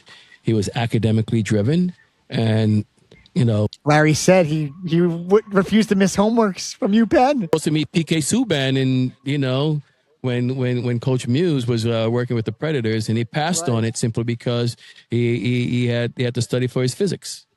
And he literally passed on it. That's dedication, by the way, to turn down a meeting with PK Subban. Oh my God, his idol. He still wears number 76. PK was one of the guys that sent him a video. But seriously, he was sitting there, few hours before he passed away. He was concerned about his homework. Wow. Literally concerned about his homework. But you asked the question, what advice? Listen, you have to work hard. It requires emotional strength. You got to persevere. Surround yourself with people that understand that, hey, that person also needs encouragement, and encouragement in the form of love, encouragement in the form of, not saying all the cliche stuff, right? Encouragement comes in different forms, and whatever that encouragement is, please provide that encouragement. And that person needs to take full ownership and recognize that, hey, they got to fight and fight like hell. Yeah. It's going to require commitment, right? Time commitment and financial commitment, right? You're going to get mad at your kid when the kid takes that $300, $400 stick and bang it on the ice, right? I mean, every time we bang the stick on the ice, it's like, appreciate $50. Yes, it does. You just want to choke the living crap out of it. It's like, dude, what are you doing? Yeah. How much money that costs? Yeah. It's so funny you say that, because Dominic just got a brand new the other day, and he wanted to shoot it outside in the driveway. I'm like, buddy, I don't think that's a good idea. He's like, why not? I'm like, because you tend your driveway stick. I'm like, even though you're shooting off like fake ice, right? When he goes and grabs pucks from the net, he tends to put the stick on the driveway and flick the pucks. I'm like, so every time you touch your stick on the pavement, I'm like, it's degrading the stick. He's like, no, it's not. I'm like, buddy, I'm telling you, every single time you mess with that stick, it gets weaker and weaker. Right? And that's just a stick. And that's just the stick. right. That's just the stick is right. And the tape adds up. The cleaning, the shining of the sharpening, the blades add up. So it's a big commitment, financial as well as time commitment. And if your kid has the ambition gene, listen, it's not all about the kid getting to the NHL. It's about making them into a player off the ice too. Yeah, that is so transferable to the real world. Yes, we see it, we lived it. Yeah, in terms of the academic performance, in terms of the drive, in terms of the commitment, in terms of just doing high quality work. So if we invest the time and the energy and come up with the financial, support and put that kid in a position to really strive on no matter what the obstacle may be, that is so transferable to the real world. Yeah. Yeah, you're making good people, right? You're giving, yeah. Absolutely. And those lessons learned just from everything. The locker room, the shaking of hands, the respect for the game. That is so transferable. Teammates, the camaraderie, the travel, the community itself. Some parents can't make it, to a certain trip. And the kid, when you're having a tournament and you're there, it's like, okay, you're supposed to be there. But when you're not there, that's when they really, really miss you. And sometimes the parent can't make it. Sure. They can't. And they need like a surrogate. They need somebody who just throw me somebody's in your hotel room. Right. In hotel room. Yeah. The community, it's an ecosystem where we kind of really, really take care of each other. So trust the system. Literally, if you have any reservations, especially if you get into a little pinch, just trust the system. The hockey community will support you and support them. The hockey community is unbelievable in that respect, isn't it? It wants to. Everybody we've met wants to give back. It's unbelievable. It's unbelievable. It's like nothing I've seen before. All right. So as far as Do you have a favorite like hockey parent, hockey son story with you and Mo that when you think back on his playing days, like these were some moments that were just, you know, really great father son moments? There's a lot. I mean, there's quite a few, and I remember. And we can use colorful language. Was that? Yeah. Oh, yeah. You can go for it. So you had this one hockey dad, and dude, he was. Let's say he was special. And you could tell him giving his kid sign, coaching the kid from his every time it was told. You could just tell him the kid was told to look at me every single time you get off the ice and you're in the box. And they have these hand signals. And he was giving the kid hand signals in terms of what he should do and shouldn't do, right? So one day the kid's father wasn't there, and the kid felt free, and he was saying a lot of mother jokes after he gets off the ice. And my son was getting tired of it. And he kept saying, hey, here's a mother joke. And he said the mother joke. And then finally my son said, I got a mother joke. And the coach is right there listening to it. And the kid said, what? He said, your mother just told me to tell you to shut the fuck up. Well done. I was just son. going to say, that's like done. And the coach came off the ice and he pulled me aside and he said, I'm going to tell you something. But I don't want you, please, don't ever repeat it. He was just laughing. I mean, Yeah. And he repeated it to me. And he said, please don't tell him that. And I shook my head. Can you shut the fuck up?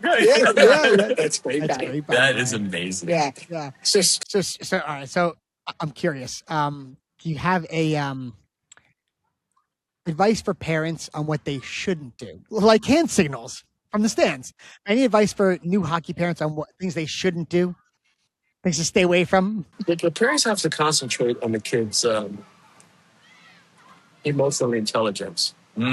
Because if they're developing emotions, I'm not saying for you not to be tough on the kids, but you have to know your kid and carefully select your words. Don't embarrass your kids in public, right? Don't let, other parents feel that, oh my God, what's going to happen behind closed doors when you go? Think about your brand. Yeah. Right? Yeah. Because we all have a family brand. And you really don't want to show your abs and let folks know that, oh my God, I'm coming across abusive. And if you do that in public, what do you think you're doing in private? Totally. It's true. Parents being badly. Right. So, concentrate on just looking at yourself, honest assessment of yourself and figure out if you're that parent. And you know what that parent is all about. We all know what that parent is all about. Yeah. That with big letters. Don't be that parent. Definitely. No, not at all. And we all know it. Oh, you know exactly what they look like. Oh, and behave. They stick out like a sore thumb. Yeah, and it's bad behavior. Yeah. And it's bad behavior. And if you think that, you're coming into this hockey community with superiority complex, where you think your kid is better, or, you don't want to be part of the team, or you're not going to win without my kid. It's a team sport. Mm-hmm. Right? It really is. And if you start teaching your kids and telling your kids how, good you are, and to the point where the kids start thinking that he's better than the team, that's a problem. And sadly, you have some parents do that. Yeah, they encourage the kid and then they give their kids positive reinforcement. But you got to be careful not to give the positive reinforcement where your kid is walking around with his chest puffed out. Yeah. Right? Thinking that You need to he's be humble. oh, it's a team. Yeah. Go ahead, go play by yourself then. Right. Good luck playing one on right? one and five. Yeah. Good luck. You get laid out. Yeah. Right. So that's my advice to those parents. All right. Well, so one question that we've been finishing up our interviews with, and it's less of a question, but is for you to complete the sentence. All right. So one thing that was a different question. Let me back up. Rewind. Okay. This is it. The best hockey parents are the ones who fill in the blank. Committed to the sport. Yeah, you gotta be, when I say commit to the sport, you gotta commit to the sport. Yeah. The economic commitment, the time commitment, doing the little things that people are not looking at. I think that add tremendous value to the kids development. Yeah, I truly believe that. Commitment is real.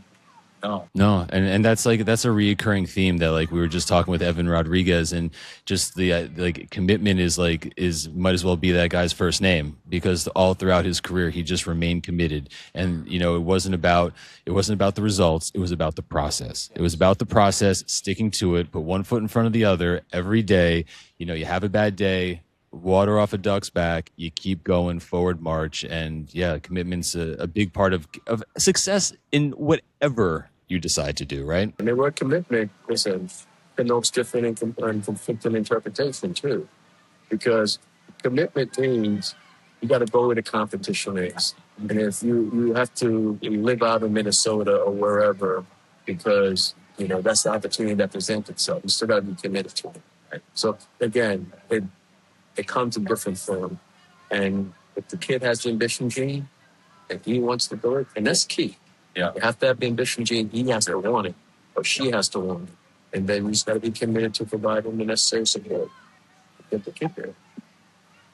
Listen, that was great. And if, you know, I just want to say thank you again for taking time to sit with us, to talk with us, to share a bit about Mo's life and your experience. And this has just been such a tremendous day. And we're so happy to be a part of it and be able to raise money for cancer research. So thank you for having us at this event. We really appreciate it. Thanks for coming. Seriously. No, it's our pleasure. You guys in a great position. You guys, tremendous success. Thank you. Listen to you guys. It's going to go Thank far. you. I promise you. Thank you. Really appreciate it. We hope it. to raise a lot more money in the future, Mo. I appreciate that. Thank you. 100%. All right, everyone. We're here with another interview at Longwood at the Mo's Smile event, and we couldn't be happier to have Rob Laferriere join us. He's the president of Longwood Hockey, and he's put in a lot of effort in making this day happen, along with the rest of the Longwood program. So we couldn't be happier to have you on the pod. Thanks for joining us. Just the fact that we can have the crazy Hockey Dad podcast guys here is pretty awesome. Appreciate the shout out. But honestly, like, just the community, you guys know the hockey community is a special group, and for the community to come together for such a great cause, obviously Mo had an impact in Larry, a significant impact in Larry's life, as well as the rest of the North Jersey Avalanche, the rest of the AYHL, and really the youth hockey community. So it's great to see the community come together for an unbelievable cause. We're honored to host the not only the Campbell family, but all the athletes and other families that want to come and be a part of this. It's truly a special event. The Campbells are special people too, aren't they? Lovely people. Yeah, for sure. So as far as being a hockey dad yourself and raising athletes, not just in the sport of hockey but other sports as well, like, what are some of the things that you would want to share with parents that have young athletes, aspiring athletes that want to play Division I or play AAA or play in the NHL? What are some tips, advice, experiences they might want to share with them to help them navigate the whole journey? No, that's a really good question. The main thing I would say is that the kids have to have fun, right? They have to be enjoying what they're doing, or else everything's for naught, right? It takes up a lot of time, takes up a lot of money, right? It's a major commitment for the family, for their kids to be involved in youth sports. And if the kids aren't enjoying it, then it's not worth it. That being said, if they are enjoying it, then I think, in order to provide opportunities for them, you really have to be into it as a family, right? Like, I had 5 kids, and if I'm all playing major sports too. Yeah. One was swimming, 3 playing hockey growing up, and 1 playing field hockey. It really took not only my wife and I to be fully committed to it, whether one of us was taking 2 of them in one direction, 1 in the other direction. But, my wife's parents helping out, friends helping out. It really takes a village. So, I think to really, like, everyone has to buy in, right? So you got to have a full commitment from the family in order accomplish the kids' dreams, really. Right. And you played hockey yourself. You played at Boston College. So you knew a thing or two about the game as your kids were getting into it. As far as we're here on the Crazy Hockey Dads podcast because we've been crazy in our own ways, just trying to navigate the whole space. But in terms of hockey specifically, what were the car rides home like with your kids? Whether, and how did you help foster their appetite for hockey? Yeah, so I would say that people would probably call me a crazy hockey dad in the sense that everything I did was for my kids, right? I was my wife and I completely selfless. We would do whatever we could for our kids to give them whatever opportunity that they wanted. If you're going to call me crazy for doing that, I don't think that's crazy. Call me crazy all day long. That's not crazy, right? I'd do anything for my kids. So I think a lot of good that can come out of crazy, whatever youth sport parents is that, those people, they might be crazy, but everything they do is for their kids. So I'm super respectful when that word gets thrown out there. I'm a little hesitant to go there, but like I said, if that's what's crazy, then call me crazy. So were you doing a lot of power skating with your kids and stuff like that? Were you doing all that stuff? Honestly, swimming lessons and field hockey lessons. We would go to stick and puck, and we might do a couple drills. Right, because you played, so you got on the ice with them. I would do things with the kids that they didn't think they were actually working on things when they actually were. They were having fun, not knowing whether what they were doing. They're being creative. That's the best coaches. Yeah. But we were just having fun. Yeah. And he had no idea he was working. They didn't even realize they were working on inside edges or something, right, because we were just spin this way and then take a shot and okay, I'll do that. Not even realizing what they're doing at the time. But I as far as the car rides home and things like that, I always made it a point to tell my kids, I just love watching you do your sport. Yeah. I just look them in the eye. It wasn't, the outcome of the game didn't matter, but how their dad treated them after a game, they're going to remember that for a long time. So I would just look at them and say, you know what? I love watching you play. I love, seeing you out there having fun, and whether that was for all my kids, the same thing. That's going to be an Instagram clip, by the way. That's going to go viral on Instagram, what you just said, because more dads and moms should say that to their kids. A lot of them, break their kids' chops when they get in the car. They yell at them. We've heard stories from all the above, right? The entire spectrum. Well, it's good having the perspective and the history, having played myself and have those car rides with my own parents and family, and how I wanted them to treat me, right? You have that in the back of your head. So when you think about how can I be a good parent or how can I be a supportive parent? Well, the best thing you can say is I just love watching you play.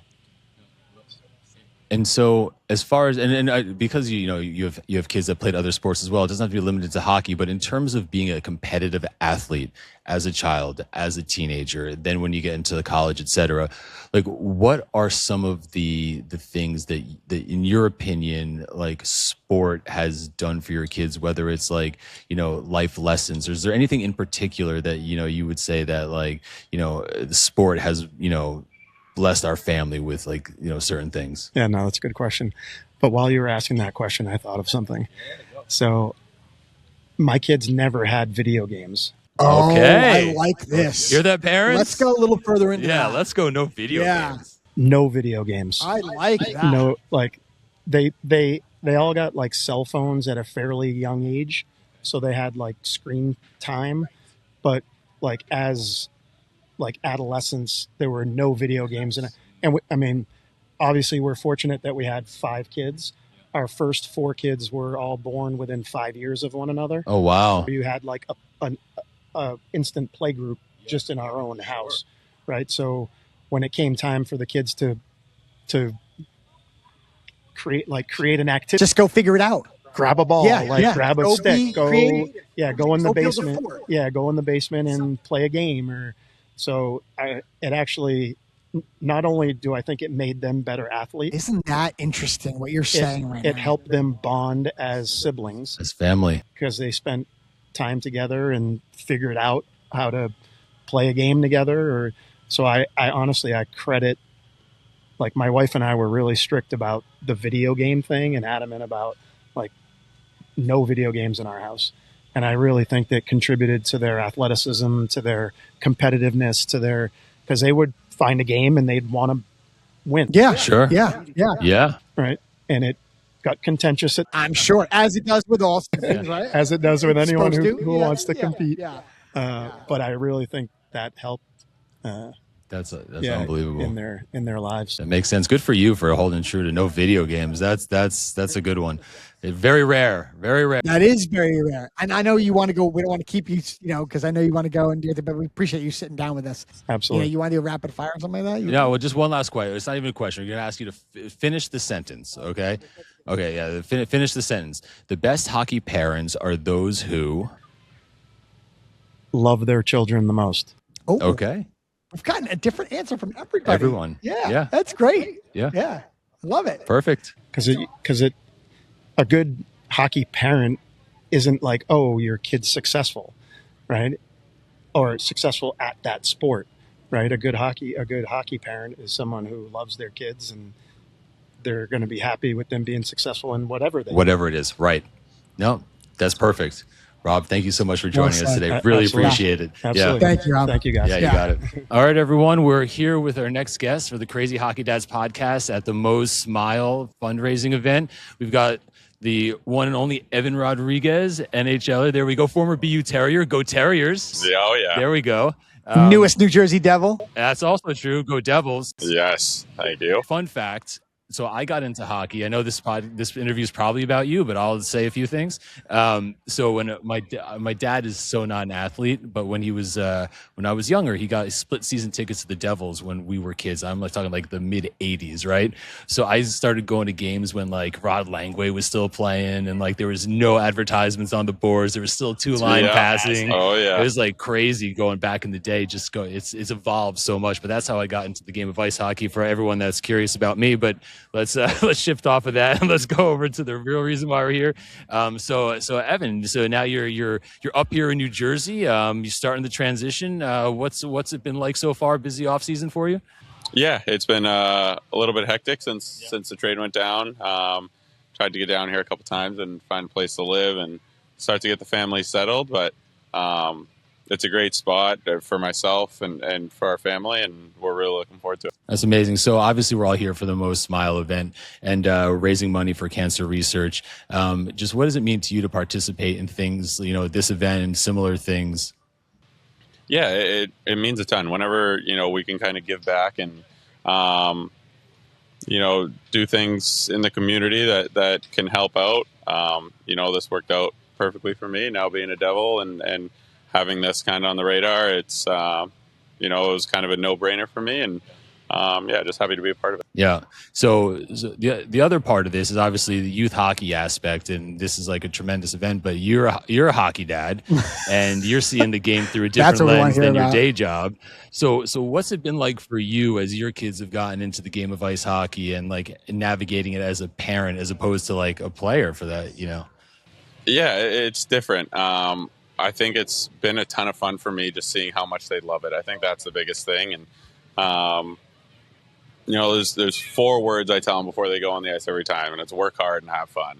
And that's all I really care about. If they're having fun, then that's what it's for. You want them to be around other kids and interact with other kids and learn how to be a good teammate and a good team player and be able to work in a group and an environment that, involves other people. And so for me, it's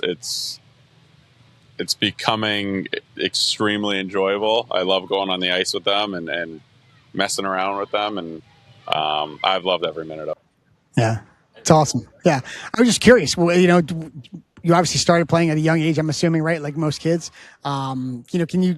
Our listeners like to hear everybody's path because everybody's a different path in this game. So I'm just curious, what'd your path look like? Were you AAA, AA? Did you start late, start early? Yeah, I have 2 older brothers, so I started as early as I can remember. We had a outdoor rink down the street from us that we would go to, and then I played at the local, local, our youth team or whatever, played house league. And then when I got into, minor Adam or 9U, whatever it was, I started playing on the Marlies, and they were the closest team to the house. And that's where I played for 7 years before going to junior A, and then, and then college, and worked my way up in the pros. But for me, it was always, school was always a big deal in my family. And the goal was to get a scholarship. That was always kind of the end goal. It was always fun. And I played hockey because I loved to do it, and I was fortunate to be, good at it. But once I got a little older, into high school, it ended up being, let's just try to get a scholarship out of this. That was the end goal, and that was, if that happened, then great. And it wasn't really until my sophomore year of college, I had a pretty good year, and maybe I can sign something out of this, maybe play a couple of years in the AHL or whatever. And started thinking about it. Didn't have a good junior year, and then senior year had another good year. And I remember talking to my wife, once I signed, I was like, we'll give this 2-3 years, and if not, I always see what happens. I was always good at math, and I was going to be an accountant or go into finance. I graduated from business school and concentrations in finance and law, but that was the next step. A couple of years pro, see if it works, but most likely won't. And go into finance. Go into finance, something like that. Yeah. And it was going to move on, and it wasn't until my first camp in Buffalo where I had a really good camp, and I kind of was like, maybe this thing here might be here. And then I've just kind of worked my way up, and just always loved being on the ice, loved messing around, working on things, and trying to get better. And it's just, they told me they'd pay me to play a game, and I was like, all right, sounds good to me. Yeah, this is good for me. I'll do this, and here we are. And I've been very fortunate. That as far as like your runway, a lot of kids nowadays, I can certainly speak for my own, but they're just like, it's such a highlight world, and like Instagram clips, and they don't see like the bigger picture in a lot of this stuff. And I think people get concerned, like, if my kid doesn't make brick, if my kid doesn't play Pee Wee Quebec, if my kid doesn't get an offer from a D1 school the day he's eligible. But in all seriousness, those players, while yes, they exist where they're just top 1%, wherever they go, that's not true for everyone. And the journey and the path can be a lot longer than what, everyone gets obsessed about. In terms of your own path, could you just talk a little bit about because it sounds like there's a lot of perseverance, and you kept on going, right? Yeah. It's, like I said, the thing I tell my kids are work hard and have fun. And if they're having fun, that's all that matters. I think all these, being part of every showcase and tournament, and like you said, brick tournament, Pee Wee tournament, it's all great. The kids are having fun and they love it. Sure, go ahead. I'm sure they're going to have memories from it. I was fortunate enough to go to the brick tournament when I was younger, and it's not the hockey, it's the off the ice that I remember. It's not. I couldn't tell you really what happened in games and stuff like that, but I can tell you about the water park, tell you about the bumper cars, the laser tag, I can tell you about everything I did. Exactly. Yeah, with your buddies. About the fantasy hotel in the West. I can tell you about that stuff. Yeah. I couldn't tell you about if you won scores or goals or that sort of thing. And so I think it's great from a hockey perspective. Like you said, there are kids that are elite of elite, but even then, you really don't know. There was kids I played with who are elite who are now in the NHL, and there was kids who I played with who were the next, Connor McDavid, Sidney Crosby, who never played a game in the NHL. Right. You never really know, at least until after puberty per se, right? Everyone grows at a different rate. Some kids who are the smallest kids end up being the tallest. Some are the tallest early, and everybody catches up, right? Everyone catches up. You never know, right? You can't, as much as you want to predict a kid, you can't, in my opinion. So for me, if they're having fun and they're enjoying it, let them enjoy it. Let them do the things. If they want to go, again, if they want to go to the Pee Wee Brick tournament or Pee Wee tournament and they get invited, you know what? It's a memory for your kid, right? But to worry about their trajectory in hockey because they're either going or not going is silly. Right. Right. Yeah. Yeah. Oh yeah. No, it's and we see it all the time, Evan. We have parents that are looking for D1 scholarships when their kid's 6, 8. It's crazy. And which is why we started this podcast, because I think a lot of people don't know what they don't know until they know it. And we see it with everybody we speak to, whether it's Glenn Heffern in the USHL, Doug Christensen, of the ECAC. They all say the same thing. It's just let your kid enjoy it, let them have fun, support them.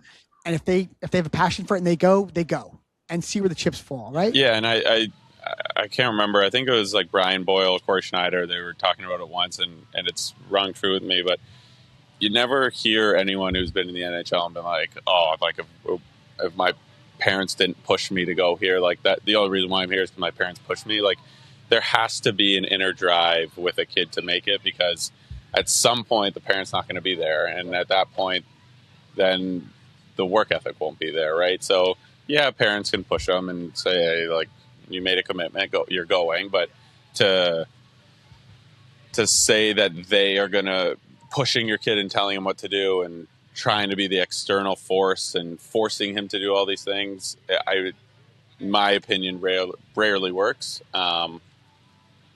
So yeah, again, it goes back to, is the kid having fun? All right, keep going. Is he working hard? Just because if you're going to do something, in my belief, you do it to the best of your ability. And if they're doing those two things, like I think you're putting your kid in a position to be successful, not in hockey, but in life. Yeah. And that's hockey is, you want your kid to be successful in life, and going through youth hockey, that's, in my opinion, more beneficial for everything away from the Right. Yeah. And everybody says that. Everybody says exactly that. Well, as far as just like this, it's a roller coaster, like as is life, and I'm sure that there's been up and downs throughout your career. Can you maybe just give us an example of any times where like things got tough, right? Things got tough, and like you just kind of had to like really kind of dig in to kind of get through like a hurdle or something along your hockey career, and like kind of like what were the things that you kind of leaned into to kind of help you through that? Yeah. I don't want to sound like I've had a difficult path, because from the outside, I mean, I'm about as blessed as I can be. But little things like I was lucky enough when I was younger. I played on the same team from when we played a year before I played on the Marlies, but we had a group that was together for 8 years straight. Wow. That's awesome. 7 to 15 years old. That's awesome. And there was 4 or 5 of us that stayed on the team the whole time, and that, in my opinion, was the biggest blessing in hockey that I was fortunate enough to have. Especially now, you see don't kids. hear that They much. move every year. Yeah, it's crazy. Like, it was great. I played with Ryan Strome that whole time, and that, looking back now, I'm very lucky to have. And then I got into junior, and I didn't have any connection or anything here or there. I went to my first 2 junior camps, got cut. Third one actually went to Georgetown, and in my opinion, that was the one that was like there was no chance. They were always good in the OJHL, and so I kind of just went to go and then made the team, and couldn't really believe it. Was very happy about it. Obviously, it worked out for me. So that was like, as not a big, down, but. And then was never drafted. Didn't get drafted to the NHL. But in my head, again, the goal always for me was to get the scholarship, right? So it wasn't that big of it didn't hurt me per se, because that wasn't the goal. Wasn't the NHL, so it didn't really matter to me.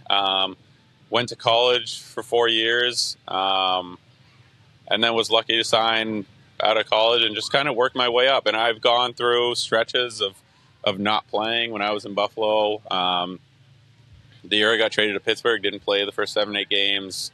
Got traded to Pittsburgh right before the bubble, didn't play in the bubble.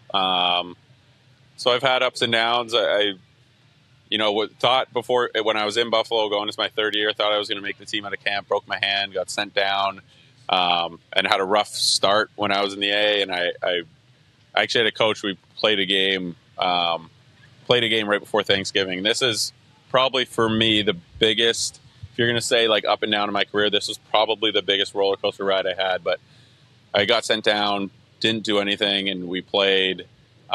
in Syracuse on a Wednesday before Thanksgiving. We lost 6-5 in overtime, and I went -5, 0 points. And I was like, it's like, this is it. Like, I thought I was making the team. I'm done. I've now got sent down. I had like 0 points in 5 games. Say, just went -5 in a game. Like, I was distraught. And the assistant coach at the time called me, or head coach actually at the time called me. And Thanksgiving morning, he's like, listen, it's Thanksgiving. Don't worry about the past 5 games. Don't worry about yesterday. Enjoy your family. Have a great day, Thanksgiving. Like, put everything behind you and come back to work Friday.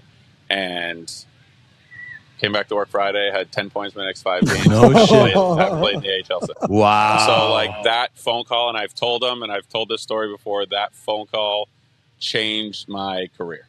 And I've thanked him before as the coach, and that was, you talk about like ups and downs, and it was probably, again, as a player, you ride the roller coaster a little bit too much, and as you learn, you get better at it. But I was early in my career, but that one phone call went from me sulking all day, showing up the next day pissed off, to me having a good day and coming back ready to work the next day, and really kind of been uphill ever since. I've had some bumps here and there, like everybody does, but mine aren't bigger than the next guy's. But yeah, that phone call, I'll remember for the rest of So it's just the mentality, your mentality, going That's from it. being pissed off, bent out of shape, and nobody plays well when they're pissed off, bent out of shape. Well, most people don't. And just like negative thoughts. It's the game is so mental, and it's just negativity spinning through your head. And when you get into that spiral, it's hard. The more you go, the harder it is to get out. My son that you just met, same way. And so it could just completely change me. Got all the negative out. Said, all right, we're going back to work. Here we go. And yeah, that's amazing. Like crazy story.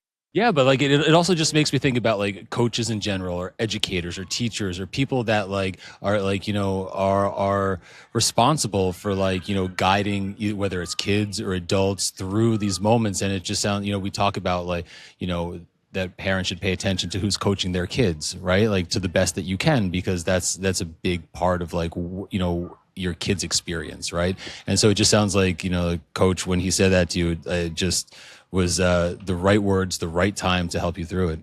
Yeah, that's pretty much exactly what it was. And I think this day and age, with how, I don't know, life in general has changed, coaches are getting better at it. But I feel like it used to be kind of just like, what are you doing for me now? And if you're not giving it to me, I'll find the next guy to do it. Where now I think coaches are doing a better job of, how can I get the best version of this guy? And obviously it's a business, and when you get to at least, the pros, but in youth hockey, you're finding better coaches that are trying to do that. How can I maximize this kid? What's he good at? How do I get him to give me his be best? At his best? Exactly. Yeah. And it's coaches are getting better at it from youth all the way up, and that's what you want, right? Those are life lessons. Those are, hey, this kid's down. How do I pick him up? How can that kid, like me, right? I still remember the phone call, right? So when things are bad, it's like, that phone call is, and maybe it's not every time, I'm not saying I'm perfect, but that phone call is now, if I have a bad game, you think about it. All right, don't spin. That's right. Tomorrow, reset. Come out of it. Go to bed and just go to practice and work. Like, pretend practice is a game, right?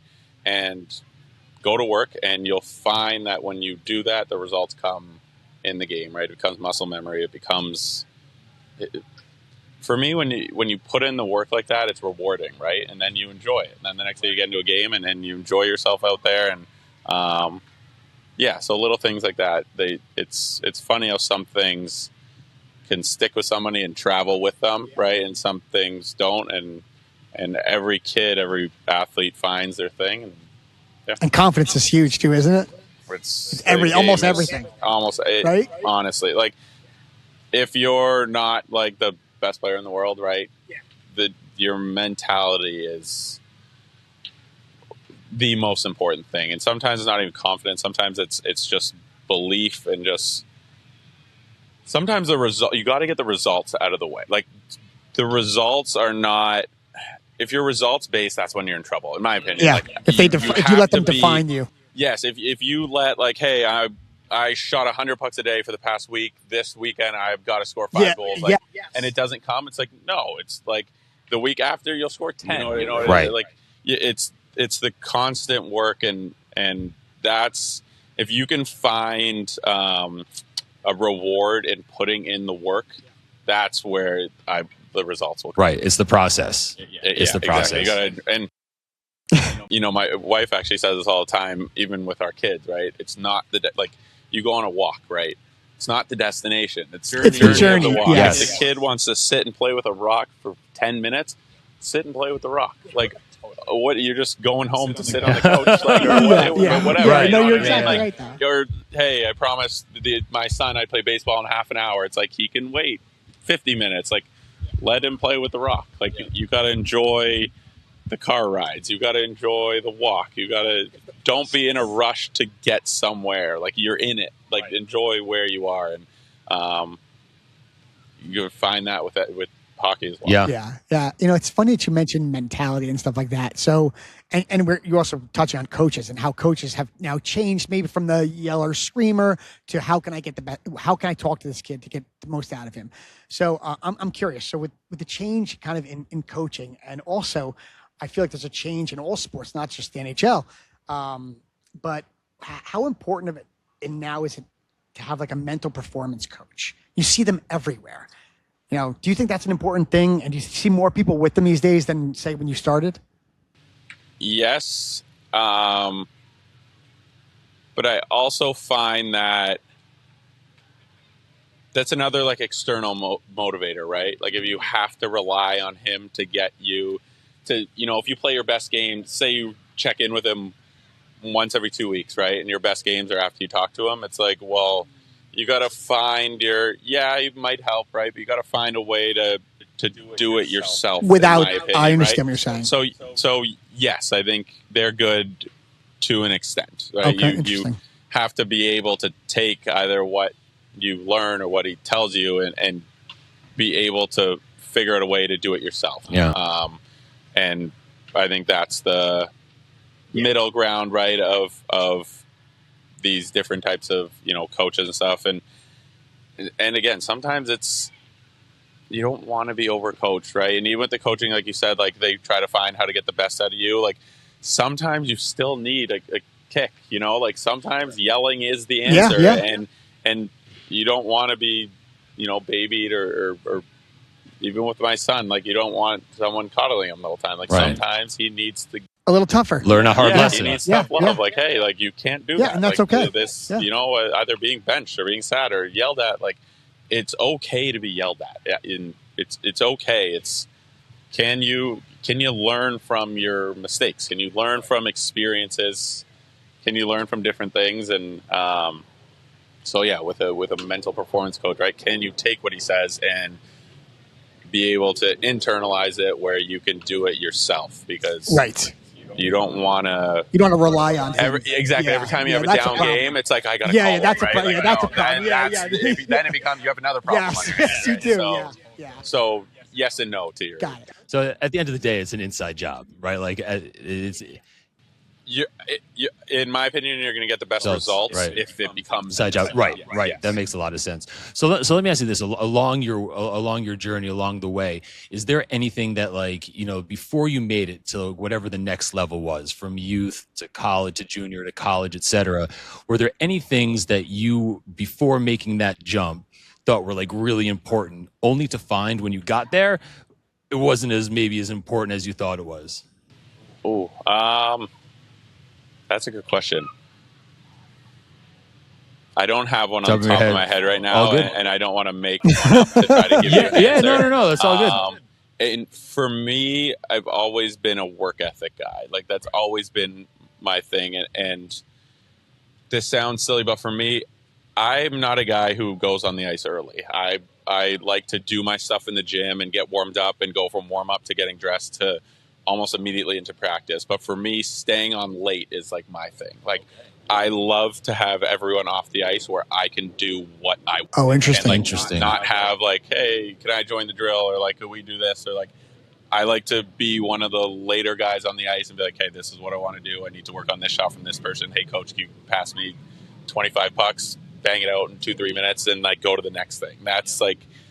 That's my thing. So for me, that's always been in my head, like, okay, you're getting better. This is like that was my thing. Some guys at the gym, some guys like to get away from the rink and then come back. Like, everyone has their different thing. That's always been my thing. So when I get down or I feel like I'm not playing up to my abilities, that's my fallback. It's like, okay, I'm last guy off the ice today. I'm just going to find things to do and like put in the work, sweat it out, and we'll get back to work tomorrow. It's almost like a reset for me. That's my reset, even though it's like, doesn't have to, I'm not like out working the next day. I'm not saying like I'm on the ice, but it's almost like my mental, okay, you put in the work, like the results are going to come. You're going to do this. And I don't do it every practice. Yeah, but you do it when you feel it's necessary. But when I feel like I need to get back to my game or my game's not where I'm at, that's my fallback. And it came from my senior year at BU, I did summer school every year. So my second semester, I didn't have a class. I had like one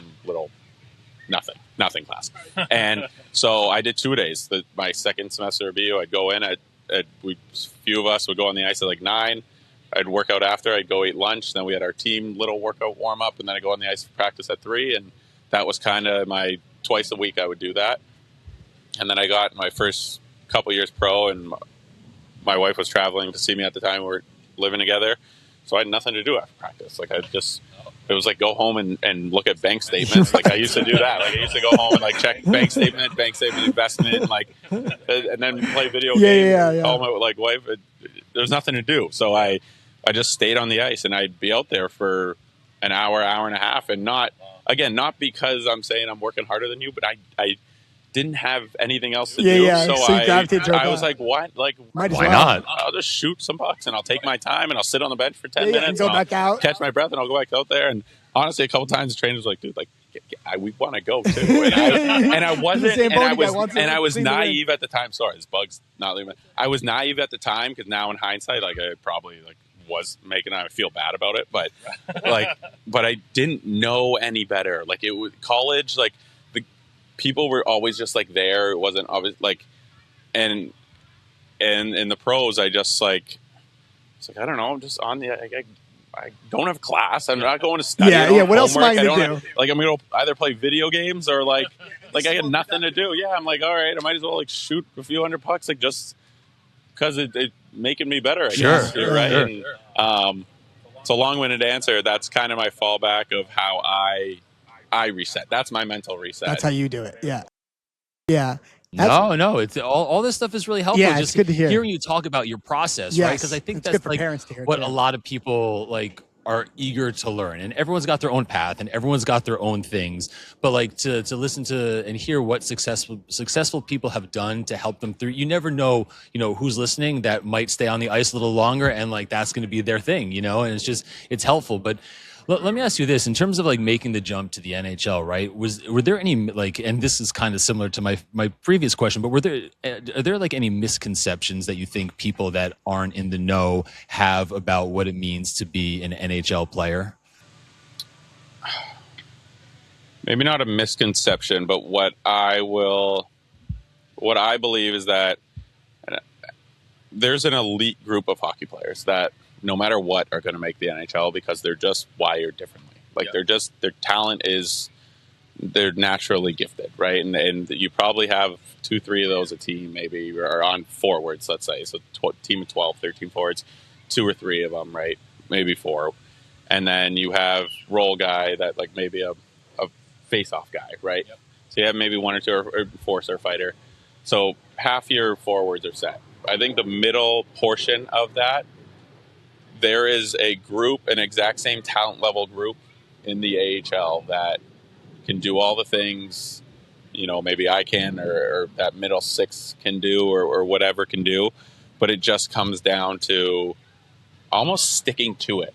Like, not letting anyone get you down, not letting, if a guy beats you out the next year, coming back and consistently like pushing yourself, or just going into the corner, being able to do what's asked of you, right? Like, if the coach says, I need a guy to PK, like, you got to go PK. Like, that's sometimes how you stick, right? And I'm not overly big, strong, great shot. Like I try to make myself useful by I'll do what you need to do. Yeah. And We've over heard the that. years, you Yeah. gain the trust of a coach, and then eventually you're not a vet, but you've established it, Yeah, right? yeah. Right? And some guys will do it, and some guys won't. Some guys who are perennial goal scorers their whole life as kids, junior, college, wherever they play, get into the AHL, and they're still goal scorers. They're like, well, we have goal scorers in the NHL. Yeah, we need you to have- do this instead. Yeah, we have the Tage Thompsons, or the guys with booming shots. Like, we have that. We don't need that. Like, we need you to do this. And are you willing to do that? And I think that's maybe a misconception of, like, goal scorers get paid. Yeah, they do. But you got to be the 0.01% to be the goal That's scorer. right. Yeah, Right? those Like, there's only are so dime many. a dozen. Yeah, or Or the- an elite yeah, that's what I playmaker, mean. whatever, They- goal scorer. yeah. I mean, yeah, like, whatever. I'm just being kind of carte blanche there. But Sure. whatever that is, are you able to do the things that you need to do, right? Like, can you defend? When you're on the ice, I need the other team not to score. And if you score, great, but I need them not to score. Yeah. And some guys are like, yeah, and then some guys, right, you taking the lead goal scorer, he's like, I'm a goal scorer. Right, Like, just give me the puck. And it's like, okay, well, if you're not going to do that, I can't get you the puck, right? Like, so that's maybe a misconception of yes, there are elite people that get paid to do what they do, but they're almost the anomaly. They're Sure. Like you said, the 0.01. they're the unique, Yes. The uncommon amongst the uncommon. McDavids, the it's the McKinnons, the rest. world, Will yeah. you do everything else? Yeah, exactly, right. Will you do everything else that it takes to make it? Most of the NHL is not built right, for because that those guy, guys. I have a guy sitting right next to me who's maybe even more talented than me, right, or something, but doesn't want to do it, right? And so that's maybe, and I don't know if that's a misconception, but that's, I believe, is a big. That's the main difference in my head between a guy who maybe doesn't make it. Eric Cole said that to us the other day. We interviewed Eric Cole, yeah, and he said that sometimes the most talented guys are not in the NHL. And I think we interviewed Topher Scott, and I forgot what he said. He was talking to some player personnel person from the Pittsburgh Penguins, and they're like, "What's the most important thing?" And the guy's like, can you change? The guys that stick in the NHL are the guys that can change from being a goal scorer to maybe not scoring goals, maybe being a PK guy or like a faceoff guy. Like you said, it's the adaptability, not so much the guy that's going to score 120 points.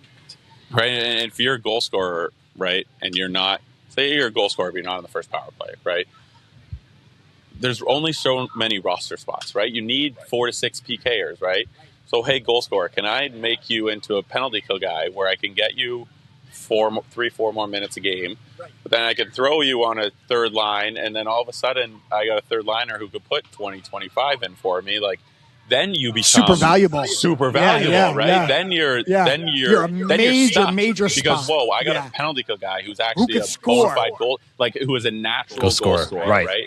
Now I can get him 4 on the PK. I can get him on power play 2 for maybe a couple minutes a game, but then I can play him 12, 13, 14, even strength, and now he's looking at 18, 19. He's playing a lot. Right, as a third liner, whatever the numbers are. But that's a lot of ice for a third line guy. Yeah, there you go. Right, so now I had this guy who I had to play maybe as a goal scorer in my top 6, and then now now I could put him in 3 different scenarios, get him a ton of minutes, and then all of a sudden he becomes out, and that's in your first 2-3 years, right? And then it's like, every team is like, whoa, I want that. Yeah. Right? Now you then become a you're valuable commodity to everybody. Then all of a sudden you work your way up, and then all of a sudden you are that top 6 guy, and you're doing everything you want to do. But to get you through the door, you had to change.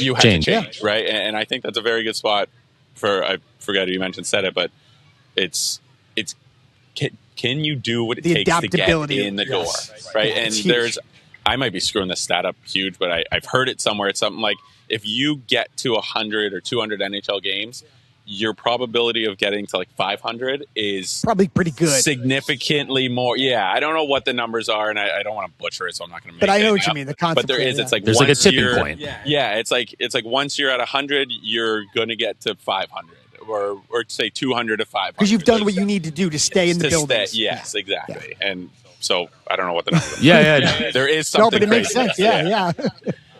But like as you were talking just now, it just got me thinking, like, you know, for all like the youth hockey and like college players, whatever. But like you know, you talk to people, my dream is the NHL, my dream is the NHL, and to hear you say that there are people that are like on the cusp of or in the NHL that maybe don't have the willingness to adapt and change. Like for me, that sounds crazy, but yet that's a truth that's real life in the NHL. Like, so could you maybe so you have firsthand experience, like witnessing people that just don't have a willingness to do what like is being asked of them? To a certain extent, yes. And I don't think it's just hockey. No, it's probably every sport. It's every sport. It's every professional. Yes, every profession, absolutely. Right? Like, hey, like if you're working this, hey, I need you to put in 10 more hours, but I'm going to do this. And it's like, 10 hours worth it? Like 10 hours a week worth it? No, right? So to somebody, it's like, hey, is the extra this? Is the juice worth the squeeze? Can I mentally be like, because scoring goals is fun, right? Yes. The rest of it sometimes isn't as fun. Eating one in the ankle isn't as fun, right? Like, no, and I'm not saying I'm like this isn't about me, right? I'm not saying I'm shot blocking, like do everything. Totally get it. I'm not. My shot blocking numbers are like right. That's not me. You're not a sponge. You're telling us? No, but yeah, and it now that I've had experience, right? It's crazy, but if you're 21, right? Not even like tell a 19-year-old who just went first round, right? That he's got to change. It's like, what do you mean? Like, yeah, they don't get it. I went first round. Like I'm like, no, like don't change me now. But it's like, it's. Can you be coachable, right? Coachable. That's huge work. Can you be coachable, right? So can you? You don't want to deviate from what makes you successful and gets you there, right? But can you? Can you do at least a little bit, right? Can you help? Can you change a little bit? Can you add to yourself, right? That's what you're doing. You're if I'm a goal scorer, right? You're adding to your value, your tool value. I am a goal scorer, but now I'm a goal scorer and this and this and I think for younger kids, right? Sometimes it's hard to see that. It's easier to just be like, no, this is what I am. Like I keep saying first rounder, but I'm just being kind of dramatic. Like if you're a first rounder, you're a really good, talented 18-year-old, and sometimes they go right into the NHL, and sometimes you got to change. And can you? Like if you can, coaches love that too, right? Coaches like like anyone in life, it makes their job easier, right? Totally. If I tell you like, hey kid, can you do this, and the kid does it, you're like, thank you, I owe you one. Yeah, right. Yes. Okay. So like, hey, you screw up next game, I'm gonna throw. You were trying at least, right? So yeah, you gotta play the game a little bit, right? And if he tells you to go do something, you don't do it. He's like, well, like, what am I? All right, I'll see if I'm gonna ask the next guy, of course right? they will. I mean, you're just adding to your value, but again, it's hard. Like kids are kids, right? People think like you're going to 18. 18 is young, like, very young. Not, like you're still. If I could go back to 18, I would. There's so much I know now that I wish I knew at 18. Well, what would you tell you? I was just going to say, what would you tell you? I was just going to say that. I think the big one for me is the roller coaster, right? Like you got to get off of it. Like just go to work the next day. If you have a bad game, get up and go to work. If you have a great game, nobody cares. Get up and go to work the next day. Like that is one of the most important mindsets I think you can have, and it's way easier said than done, obviously. Yes. And everyone loves to be told they're awesome, and everyone hates being told they stink. But if you can get up the next day, and I'm not saying don't enjoy it or like be this stoic, like whatever, like have fun, do the whole works. You've got to have fun, but just get to work the next day. Like don't worry about the bad games. Don't worry about the good games. The bounce backs are sometimes like the most eye-catching for coaches, right? Like those are like, hey, let's see how he responds, right? And if he comes back the next day, it's like, okay, he cares, right? Like if I'm watching a kid and he has a bad game, and the next game comes in and sulks, he's like, oh, he doesn't care, right? That's right. He's just like... You see the kid's character. Yeah. But if he comes back and he's this feisty little, like, even if he's doesn't play great, but he's into it, getting you're after like, okay, like, a lot of energy. That bothered him, right? Like, it's like, okay, so I can work with him. There's something there. And this is youth hockey, right? Like, 9-year-olds, a little different, but you get into 18, 19, 20, right? I think the mentalities start to show a little bit more. And is that the age you think it is? You think it's at those older ages, the 18, 19, 20-year-olds, where you really start to see like... Like I just said, right, I've changed so much in the past 10 years.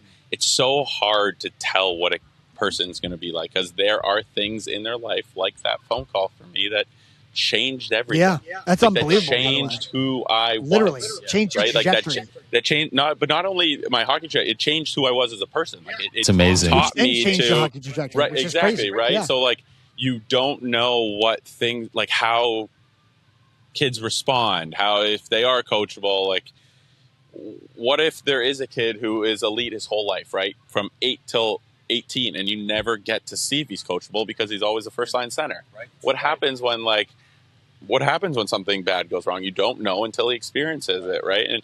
And you see this, in my opinion, with President's Trophy teams, right? The President's Trophy team hasn't won it forever because the President's Trophy team usually goes 60-20 during the year. Whatever, maybe that's a 50 and whatever. Right.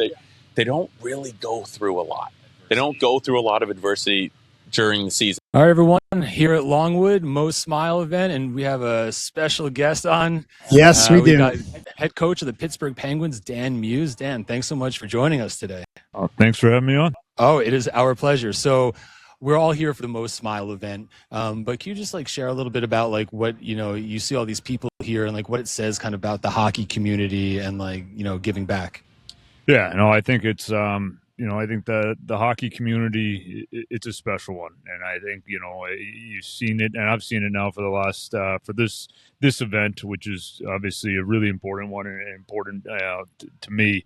The number of people that have come out in the last 3 years, and the continued growth, and it's a huge credit there to Larry Robbins for hosting this, and it's.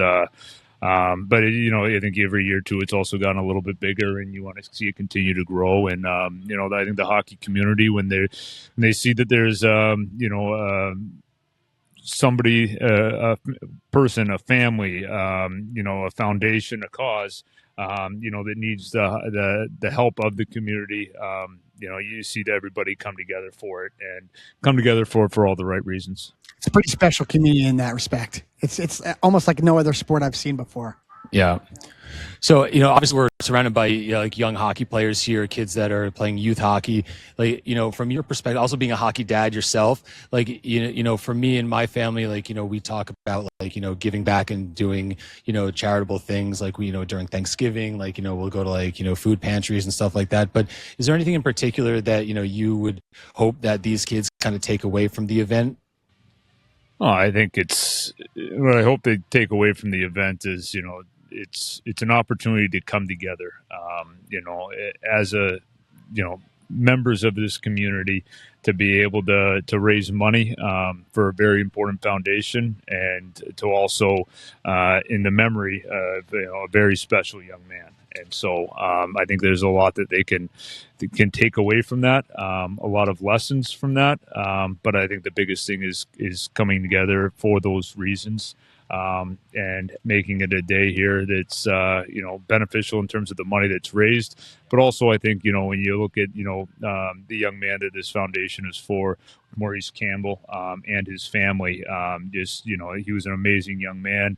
I think there's a lot of lessons too that these guys can take and learn from him, and who he was and what he did, and his family as well. It was amazing people. Yeah, no doubt about that. Is this your first? Is this your third time here, Coach? Have you been here? Third time. You were. Oh, it really wow. our first. It's amazing. Like honored to be here. I mean, this place. What Larry does is above and beyond. I mean, talk about a generous man. He's fantastic. So I'm curious, Coach. Talk about like your kids a little bit, if you don't mind. Obviously, you have two playing. You have one playing. How many kids do you have playing right now? For hockey, I got 3. So yeah, I have my 14-year-old daughter. So she plays, and so she played for a state line hockey this past year. She's like 2012.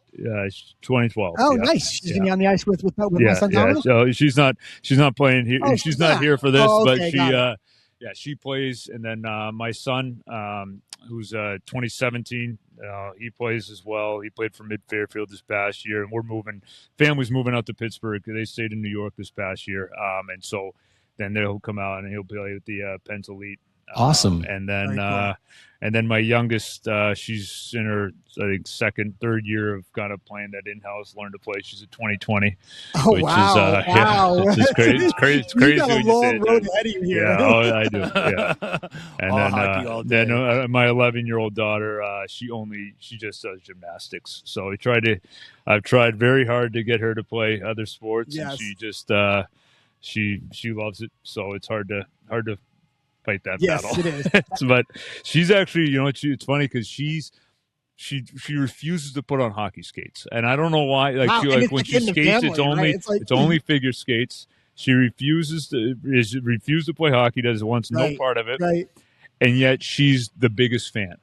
That's she'll amazing. sit there and she'll actually watch a game, and I feel like understand a game, and like she'll be able to, after one of our games are over, if we watch a game together, she'll be able to like walk through it like more than the other three that play. No way. And That's yet she just amazing. That's refuses. impressive. Won't even won't touch a stick, won't put on skates, but she actually like watches And the game pays closer attention. than. Wow, the she's other like an three. X's and O's person. Yeah, she's Future coach, huh, coach? I was gonna say coach's daughter. If I brought that up to her, she would say not a chance. I kind of wouldn't expect anything else, right, from a daughter like that. That's very impressive, though. All right, so clearly you've been around like plenty of youth hockey up to this point, and you've seen like the professional side, of course, and everything in between. You feel like there's anything that hockey parents of today are like that any like I don't want to say a mistake necessarily, but things that they might like take too seriously, or things that like they stress over too much at the younger ages, that in the grand scheme of thing or in the long run is just not worth like the energy at when the kids are younger ages. Yeah, the smile. Yeah. Yeah. How long time do we have here? I think the event ends at 8, so all day. I mean, it's not, yeah. I think I have the unique benefit of seeing things from a different perspective. I think the way I came up with the game, I didn't start playing hockey till I was 11 years old, and that was in Alabama. And like all I wanted to do as a kid was play hockey. We lived in Northern California for a while. There was no rinks. I started playing hockey. The first time putting on equipment was 11 in Alabama, where there's only 2 rinks, and there's the hockey is not the highest level there. And then I moved to Massachusetts going into high school, and so I was way behind. I was way behind everybody else who was there. I started late. I'm a very average athlete to begin with, and so you got the things. So I had to work just to play, high school hockey, just to catch up. High school, yeah, and then sure. Work even really hard just to be able to, play Division III college and be a bad Division III college player. But I had to work for that, and so the game taught me all these lessons though, along the way, that I wouldn't trade for anything in the world. It taught me about work ethic. It taught me what it means to be a part of a team, even if that being part of a team, isn't the one, it's getting into the accolades, which I never was. I was going to be being a part of a team who would, be doing the hard work and taking pride in that, and being third, fourth line player, and those things that I became proud to be able to do, because I felt like, okay, I can still make contributions in these ways. Right. And so I think a lot of, the lessons that I learned that, and the drive that I had, came from this game. I think it gets missed, those lessons, that are there, that are sitting right in front of us every single day. Every time you get an opportunity to be a part of a team and get an opportunity to play this incredible game, are being totally missed because we're not thinking about where we are right now. We're thinking about, the brick tournament's 2 years away, and how am I going to line my kid up after that? 2 years to be on the brick? It's wild to me. And it is. It's like all these things, and we're looking so far down the road. And I don't think it's the kids necessarily that are looking so far down the road. I don't think they know. They can't even think about an hour from now. Never mind anything else. And those are what every kid should be looking to get out. And then, if you do that, and you can just focus on where you are now and being a great teammate and learning about what true work ethic is, and these things that are going to make us, not the kids, not just better hockey players, but better people down the road. Yeah. Then the rest of it will start to take care of itself. But and I'm not saying this is everybody. I think there's a lot of people too that I think, do see those benefits. Yeah. But I also think that a lot of it, and I don't think I'm not sure it's just our sport. I think this is across other sports as well. It's a societal from people that thing. I've talked to. Yeah, it seems like a societal thing. but it's too bad. And I more look at it as like, what a shame. What a shame if we're going to go through and like these kids are going to get an opportunity to, you know, and I love this game. This is the game that I'm passionate about. But like whatever it is, like my 11-year-old daughter, like, you know, she loves gymnastics. She's passionate about that. I'm like, great. I don't care if they're passionate about hockey, gymnastics, playing the piano. Like it doesn't matter. If you can find something that you're truly passionate with that can be a driver for these types of lessons that are going to make us better people, that's right. Then that's what we want. That's what we got to strive for our kids. And it gets missed because we're looking at, you know, maybe they're going to get a scholarship. Maybe they're going to. I'm like. They're like 8. Like, it's ridiculous. Oh, I mean, I remember even my oldest daughter I think she was trying out. We were in Michigan trying out for like, I think she was trying out at the time she'd played in like the, forget what level it is. She was trying for like a level up. And I'm sitting there in this watching it, and mom next to me she's like, I don't know who's more nervous, me or her. And I'm like, I know who's not nervous right now. I was like, me. That's right. Like, it really doesn't matter what happens. Like at all.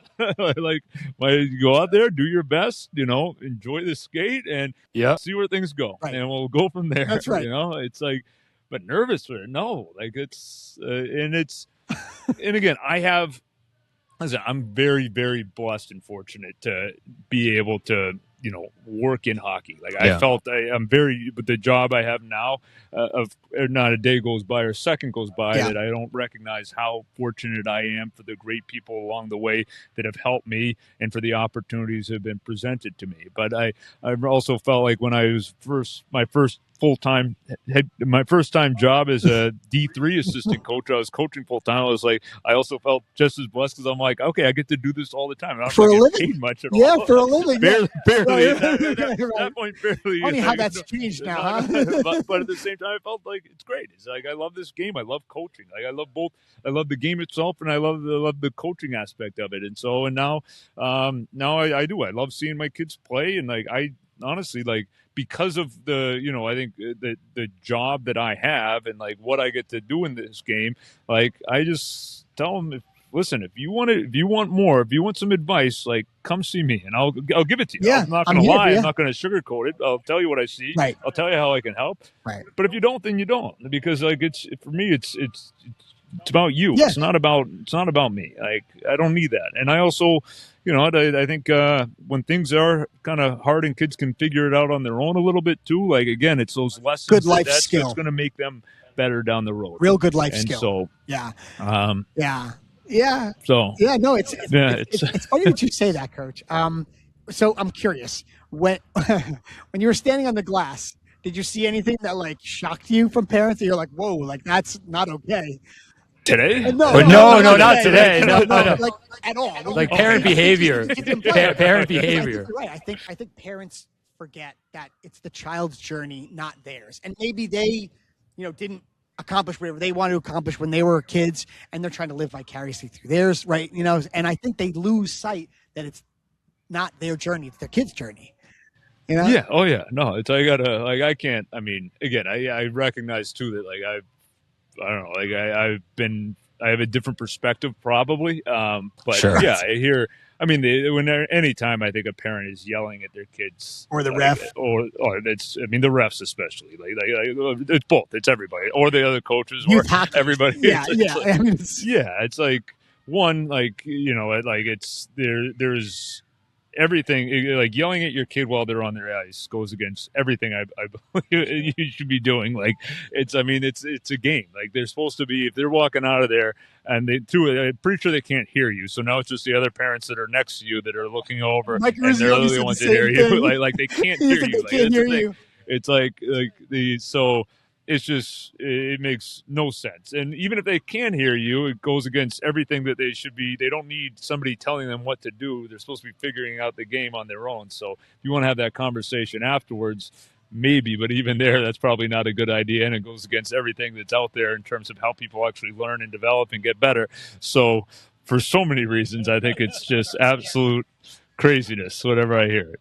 And it's, yeah, it's a lot. It's too bad because I mean, for me, that's not going to lead to anything positive for the player, the The parent. team, the parent themselves, anybody that's in the building. There's nothing other than maybe some people getting a laugh out of it because they realize how much nonsense there is to that. The yelling at the refs is just, for me, and I mean, this past year I was in Pittsburgh, and the family stayed in New York because honestly, just school, and it becomes, you almost need a year now to get everything lined up with 4 kids. I can it's imagine. Like you almost need a year to line it all up.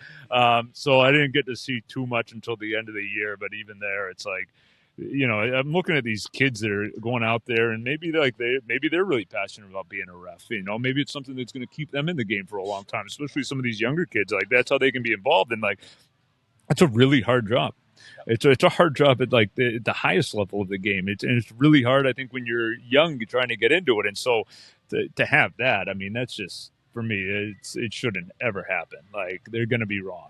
That's also a part of the game. It's going to happen. Like, it's the biggest game of mistakes for the players on the ice, for the and for the refs as well. It's the fastest game in the world. It's like, it happens very high speed. It's to see that's just, for me, that's more disappointing. That, like, you'd have that, and I wouldn't want to be associated with anything of that such, because all those, especially those younger kids that are trying to get into it, it's like they're doing their best, and it's something that they might be excited about. So and you don't want them to be in it an environment where they're going to continue that excitement. Yeah. Does that mean you're going to take it easy on the NHL refs this year?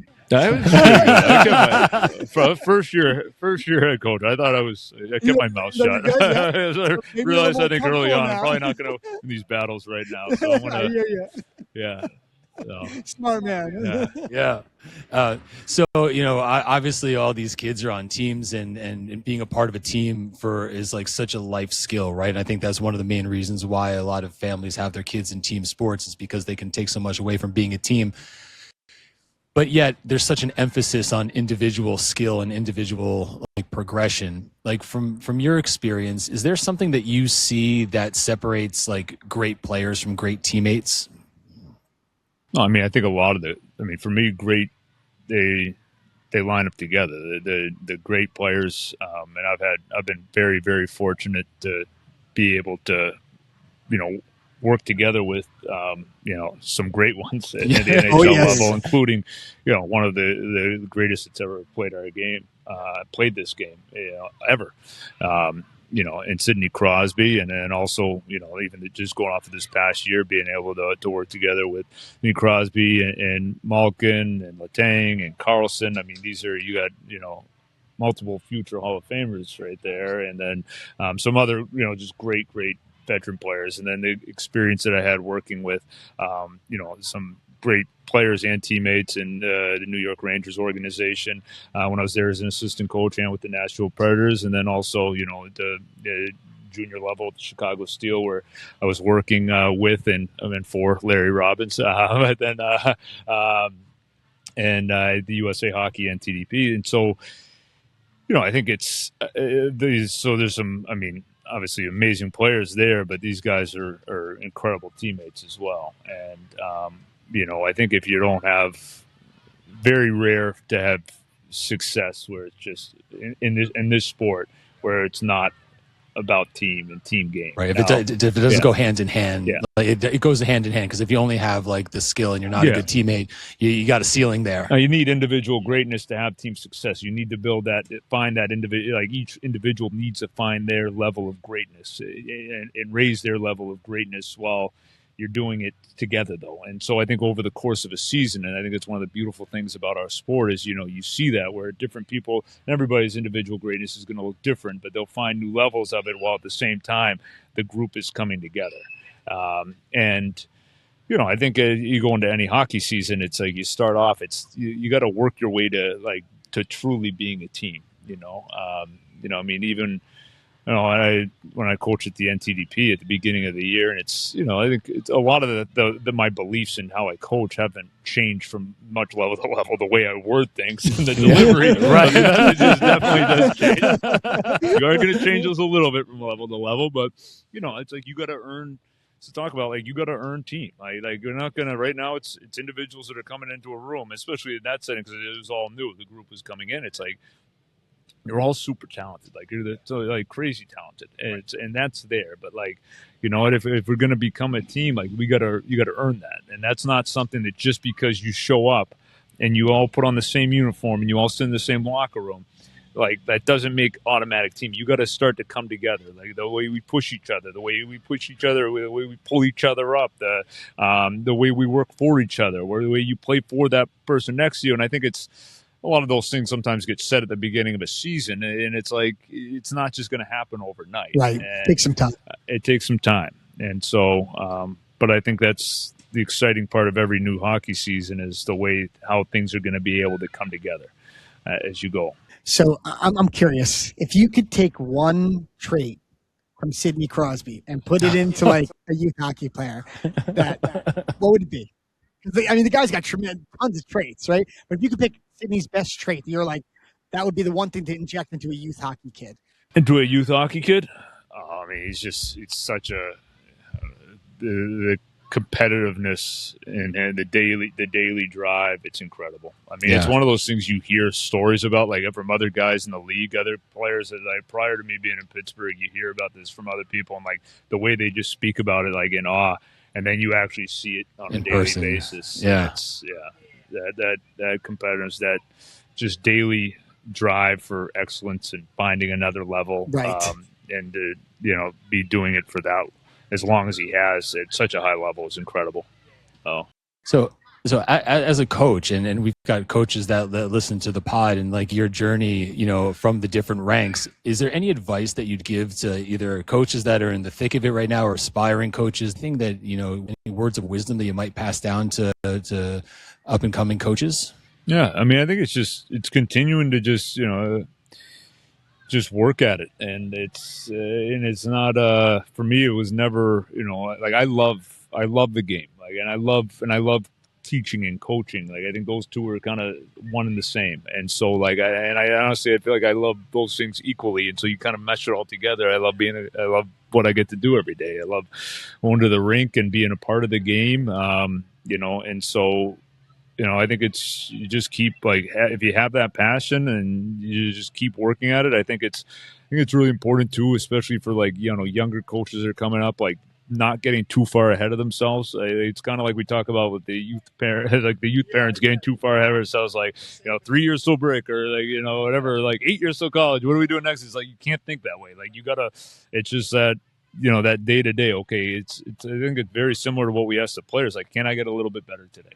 Can I find a way to get a little bit better today, whether it's through conversation or whether it's through continued learning? And now it's like there's too much stuff out there where it's almost like, I don't think it's not about finding things to get yourself better. It's actually in terms of organizing and being purposeful in terms of how you approach things to get better. Because it's like, when I first started, when I was first started coaching, which, it's 2005-06 season, I guess it was. Right.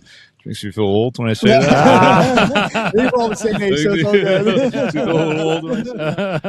But it was you didn't have even the access to as much stuff as you have now. It definitely wasn't as easy.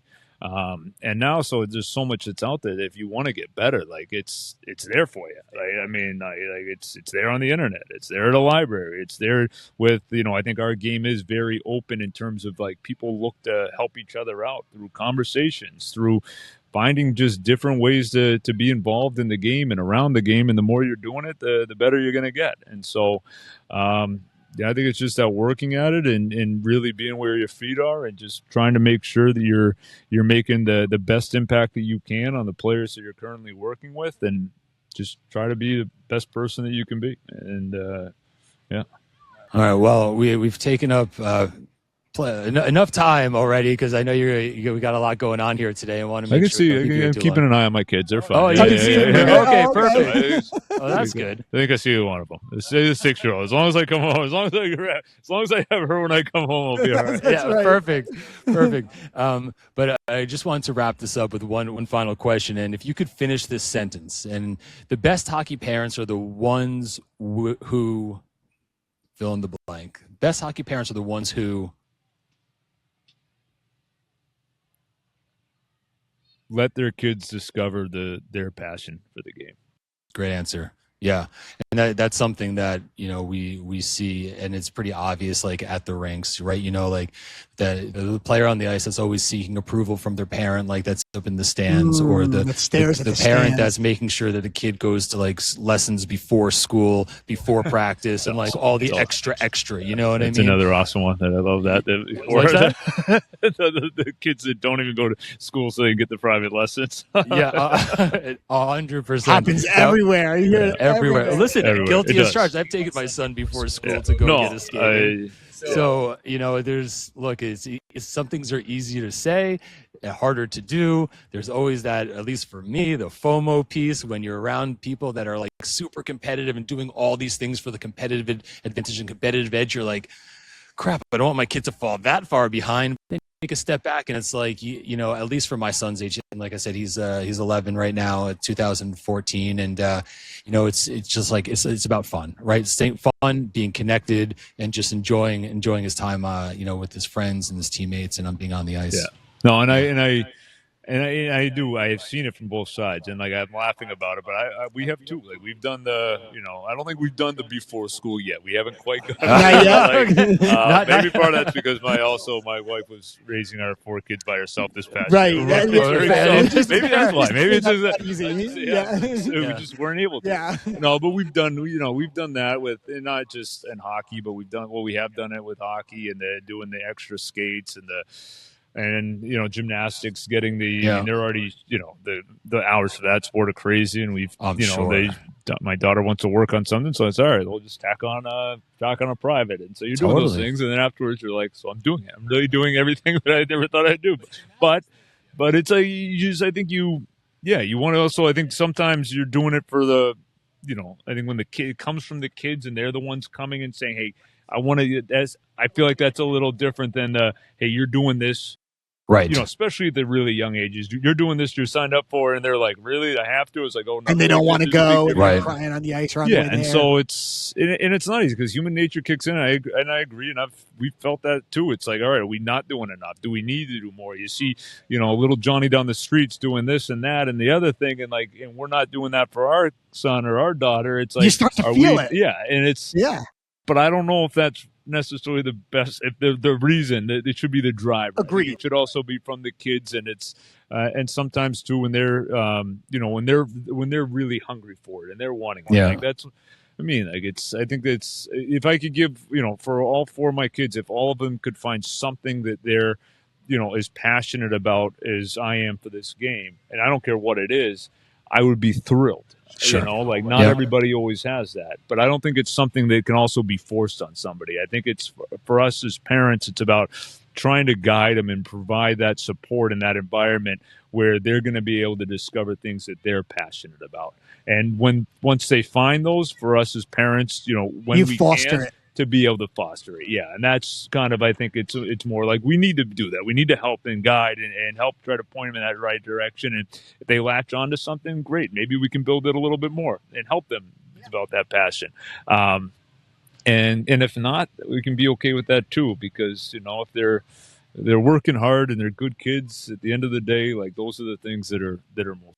Right. At the end of the day, it's all about developing life skills. That's going to help them be good people, good adults, good business, community good citizens. People, right? That's I mean, this game has taught me like so much, and like I'm far from perfect or even anything near it, but like I do think it's like I think I'm a better father because of the game. I think I'm a better husband because of the game. I think I'm a better brother, son. Like you go through the list, these things that I'm far from perfect, but I do think I'm better than I would have been had the game never been in my life and the things that it taught. Isn't it funny how this game, and obviously we're all in hockey, but I'm sure other sports do it too, but this game seems to create really good people at the end of the day. That's what I've noticed from everyone we've spoke to, and good parents that create good kids that go on to be good adults. But that's what it seems to. I think the game weeds out bad people. I don't think a bad people can really last in our game. I think the game itself, and I think the people. Now, I mean, there's always going to be some people that you might say like, not my favorite person in the world, but like it's not like in terms of actually like bad people, the people that are malicious or they're doing things for the wrong reasons. I think 99% of the time the game takes care of it. Expels them. We just weed them out. Yeah. That's well said. All right, Coach. Thank you so much for your time. Really appreciate it. And good luck to your kids today. Good luck next season, too. And next season, yeah. Thanks for having me on. Yeah, I appreciate it. Thanks for having me on, guys. Yeah, you got it. All right, everybody. We're back from a bunch of interviews. Hope you guys enjoyed them. It was a blast doing them, all 4. Dude, that was a monster day. That's putting it mildly. Yeah, Monster so day. we got there on location. We probably shared this in a previous pod, perhaps, or the last pod. I'm getting all confused with the dates and when things are happening. Times, I know. We'd gotten there at about 7:00. Yeah. And then we left at like 8:30. Yeah. And it was a wonderful day filled with tons of activities for kids. As the day progressed, it transitioned more to like the older crowd, since the older games were later in the day. Oh, dude, to let everyone know you won. What did you win? Oh, did you already? I forget if you already said this or not. But go ahead. Already. Yeah, but for those of you who didn't hear it, there was a live auction, which was pretty awesome, and then there was a silent auction. So I bid on on a Matthew Tkachuk signed USA jersey and a Brady Tkachuk right next to it signed USA jersey. Won them both on the silent auction. So they are in the process of being framed. All right. So you did? When I get back, yeah. Oh yeah. Oh, nice, dude. Yeah, they're being framed. Where? They're being shadow boxed. Michael's. Did you get? Oh, okay. Nice, dude. They're pretty good at framing, so they have a good framing section. So you go in the back, and so they're being done right now. So you and I are going to have some stuff to put behind us in our little podcast bunker. Podcast bunker. Yes, it's a little nook. It's a corner section of my whatever you want to call it. Basement. Yeah, exactly. Podcast bunker. It's the podcast bunker. The podcast bunker. Yeah, exactly. Yeah. So, so that's coming. It was awesome. Raising money for a great cause. So happy to do it. And we need to fill our walls. So it made perfect sense to me. Right. No brainer. Right? Because your wife has been saying for a while now, you guys need something behind you. Yes. She's not wrong. So no, she's not wrong. Although I don't find it as offensive as I think she finds it, but that's fine. I think that's probably true. Evidence by the bare wall to your rear. Yeah, I've got a great backdrop for the radio. Yeah, I must say, it's like I got a great face for radio. You're right, exactly. I'm not gonna lie. I'm gonna like the Brady or Matthew much better than the Eric Lindros jersey you wanted to hang behind you. Nothing against Eric Lindros, but dude, Eric Lindros is a beast. Was a beast. Will always be a beast. Are you saying that Matthew and Brady aren't? They are, but that would be a heavyweight tilt, huh? Which one do you think? Big E versus Brady. I was going to say, which one do you think would actually give him a bigger, like a better fight? Brady or Matthew? Brady. Because he's bigger? Yes. Because Brady's like 6'4", 6'5", 6 something like that. Lindros is right around there. I was going to say, Lindros is the same size, no? I think so, yeah. Probably a little heavier, though. It's like 220, I think. Oh, Ish. Okay. So whatever. Maybe I'm wrong, because I think Brady's similar, actually. All right. Well, that fight's never going to happen, but we can all imagine it, I guess. Yeah. I don't know, whatever. It's like a fantasy tilt. Yeah, totally. That's I mean, you can do that in any sport, by the way. That's like saying that you'd like to see like Mike Tyson fight Muhammad Ali. Exactly. I was going to say Muhammad Ali. Exactly right. Right. Like those are like those fantasy things you could put together and see kind of who'd come out on top. But yeah, so it was a phenomenal day, long day, but phenomenal day. We were thrilled to be a part of it. We hope we brought a ton of awareness and hopefully raised a truckload of money, which is great. As Scott mentioned, it's still ongoing. So if you guys want to check the link in our bio, you can still donate to Memorial Sloan Kettering. Again, no child should ever have to lose. No parent should ever have to lose a child. No parent should ever have to bury a child, right? It's supposed to be the other way around. So if we can raise money and awareness, it's all the more better. Yeah, no, for sure, man. And we know this episode was on the long side of things, and James, as everyone can tell, is on vacation, so we're going to keep this outro short, so you can get back to doing fun things, and I can get back to as soon as I get off. There you go. Go soak in the rays, homie. If you got any, we don't got any up here right now. No? All right. No, it's overcast. What is the story? Who is calling me? Do you hear this? What is the deal, dude? I don't know. But Tell me. anyhow, we're going to wrap this up. Parent, by the way. Oh, yeah? Yeah, it was a hockey parent that just called me. Hockey Is there a dad. story behind that you want to share? That was a crazy hockey dad that just called me, by the way. Oh, are you saying that loud so that that person will then know that you were talking about them when this episode comes out? No, but I'm just saying that was a crazy hockey dad calling me. All right. Well, you know a few, so that's not surprising. That was super duper appropriate. Okay. Well, I listen, couldn't have planned that any better. You're a crazy hockey dad, and you surround yourself with the 5 people that or what is the other way around? Yeah, I'm trying not to be though. I think that's the idea of this podcast is so I'm not a crazy hockey Listen, dad. I think you might be in remission right now. Dad. I think so too. I think you are as well. I think I'm a rational hockey dad now. For the moment, because the season hasn't started yet. Exactly, and then we'll see what happens. Fingers crossed, bud. Anyway, crossed. Listen, let's wrap this one up. It was an amazing day, an amazing event. Thank you to Longwood. Thank you for everyone that had a hand that we haven't mentioned. Tons of staff, tons of vendors, tons of guests. All of it from the auctions to the inflatable fun for the kids, the mini golf course, the cooks that were there, just everyone. Thank you so much for making it a wonderful day. Yeah, to MSK, to Megan, thank you so much for helping facilitate it all. Chase at Longwood. Yeah, 100%. I'm sure I'm we're forgetting some names. People, and we're sorry if we're forgetting. You were all fantastic. Allie. It was such an unbelievable, just such an unbelievable. Josh, Sherry. I was going to say Josh, Sherry. It was such an unbelievable day, and it could not have happened without everybody. So we were thrilled to be a part of it. We hope that we're a part of many more of them because it's a fantastic cause. So thank you again. It was wonderful. Yeah. All right. Until the next episode, buddy. All right, buddy. I'm going to the beach. All right. Have fun. See ya. Later.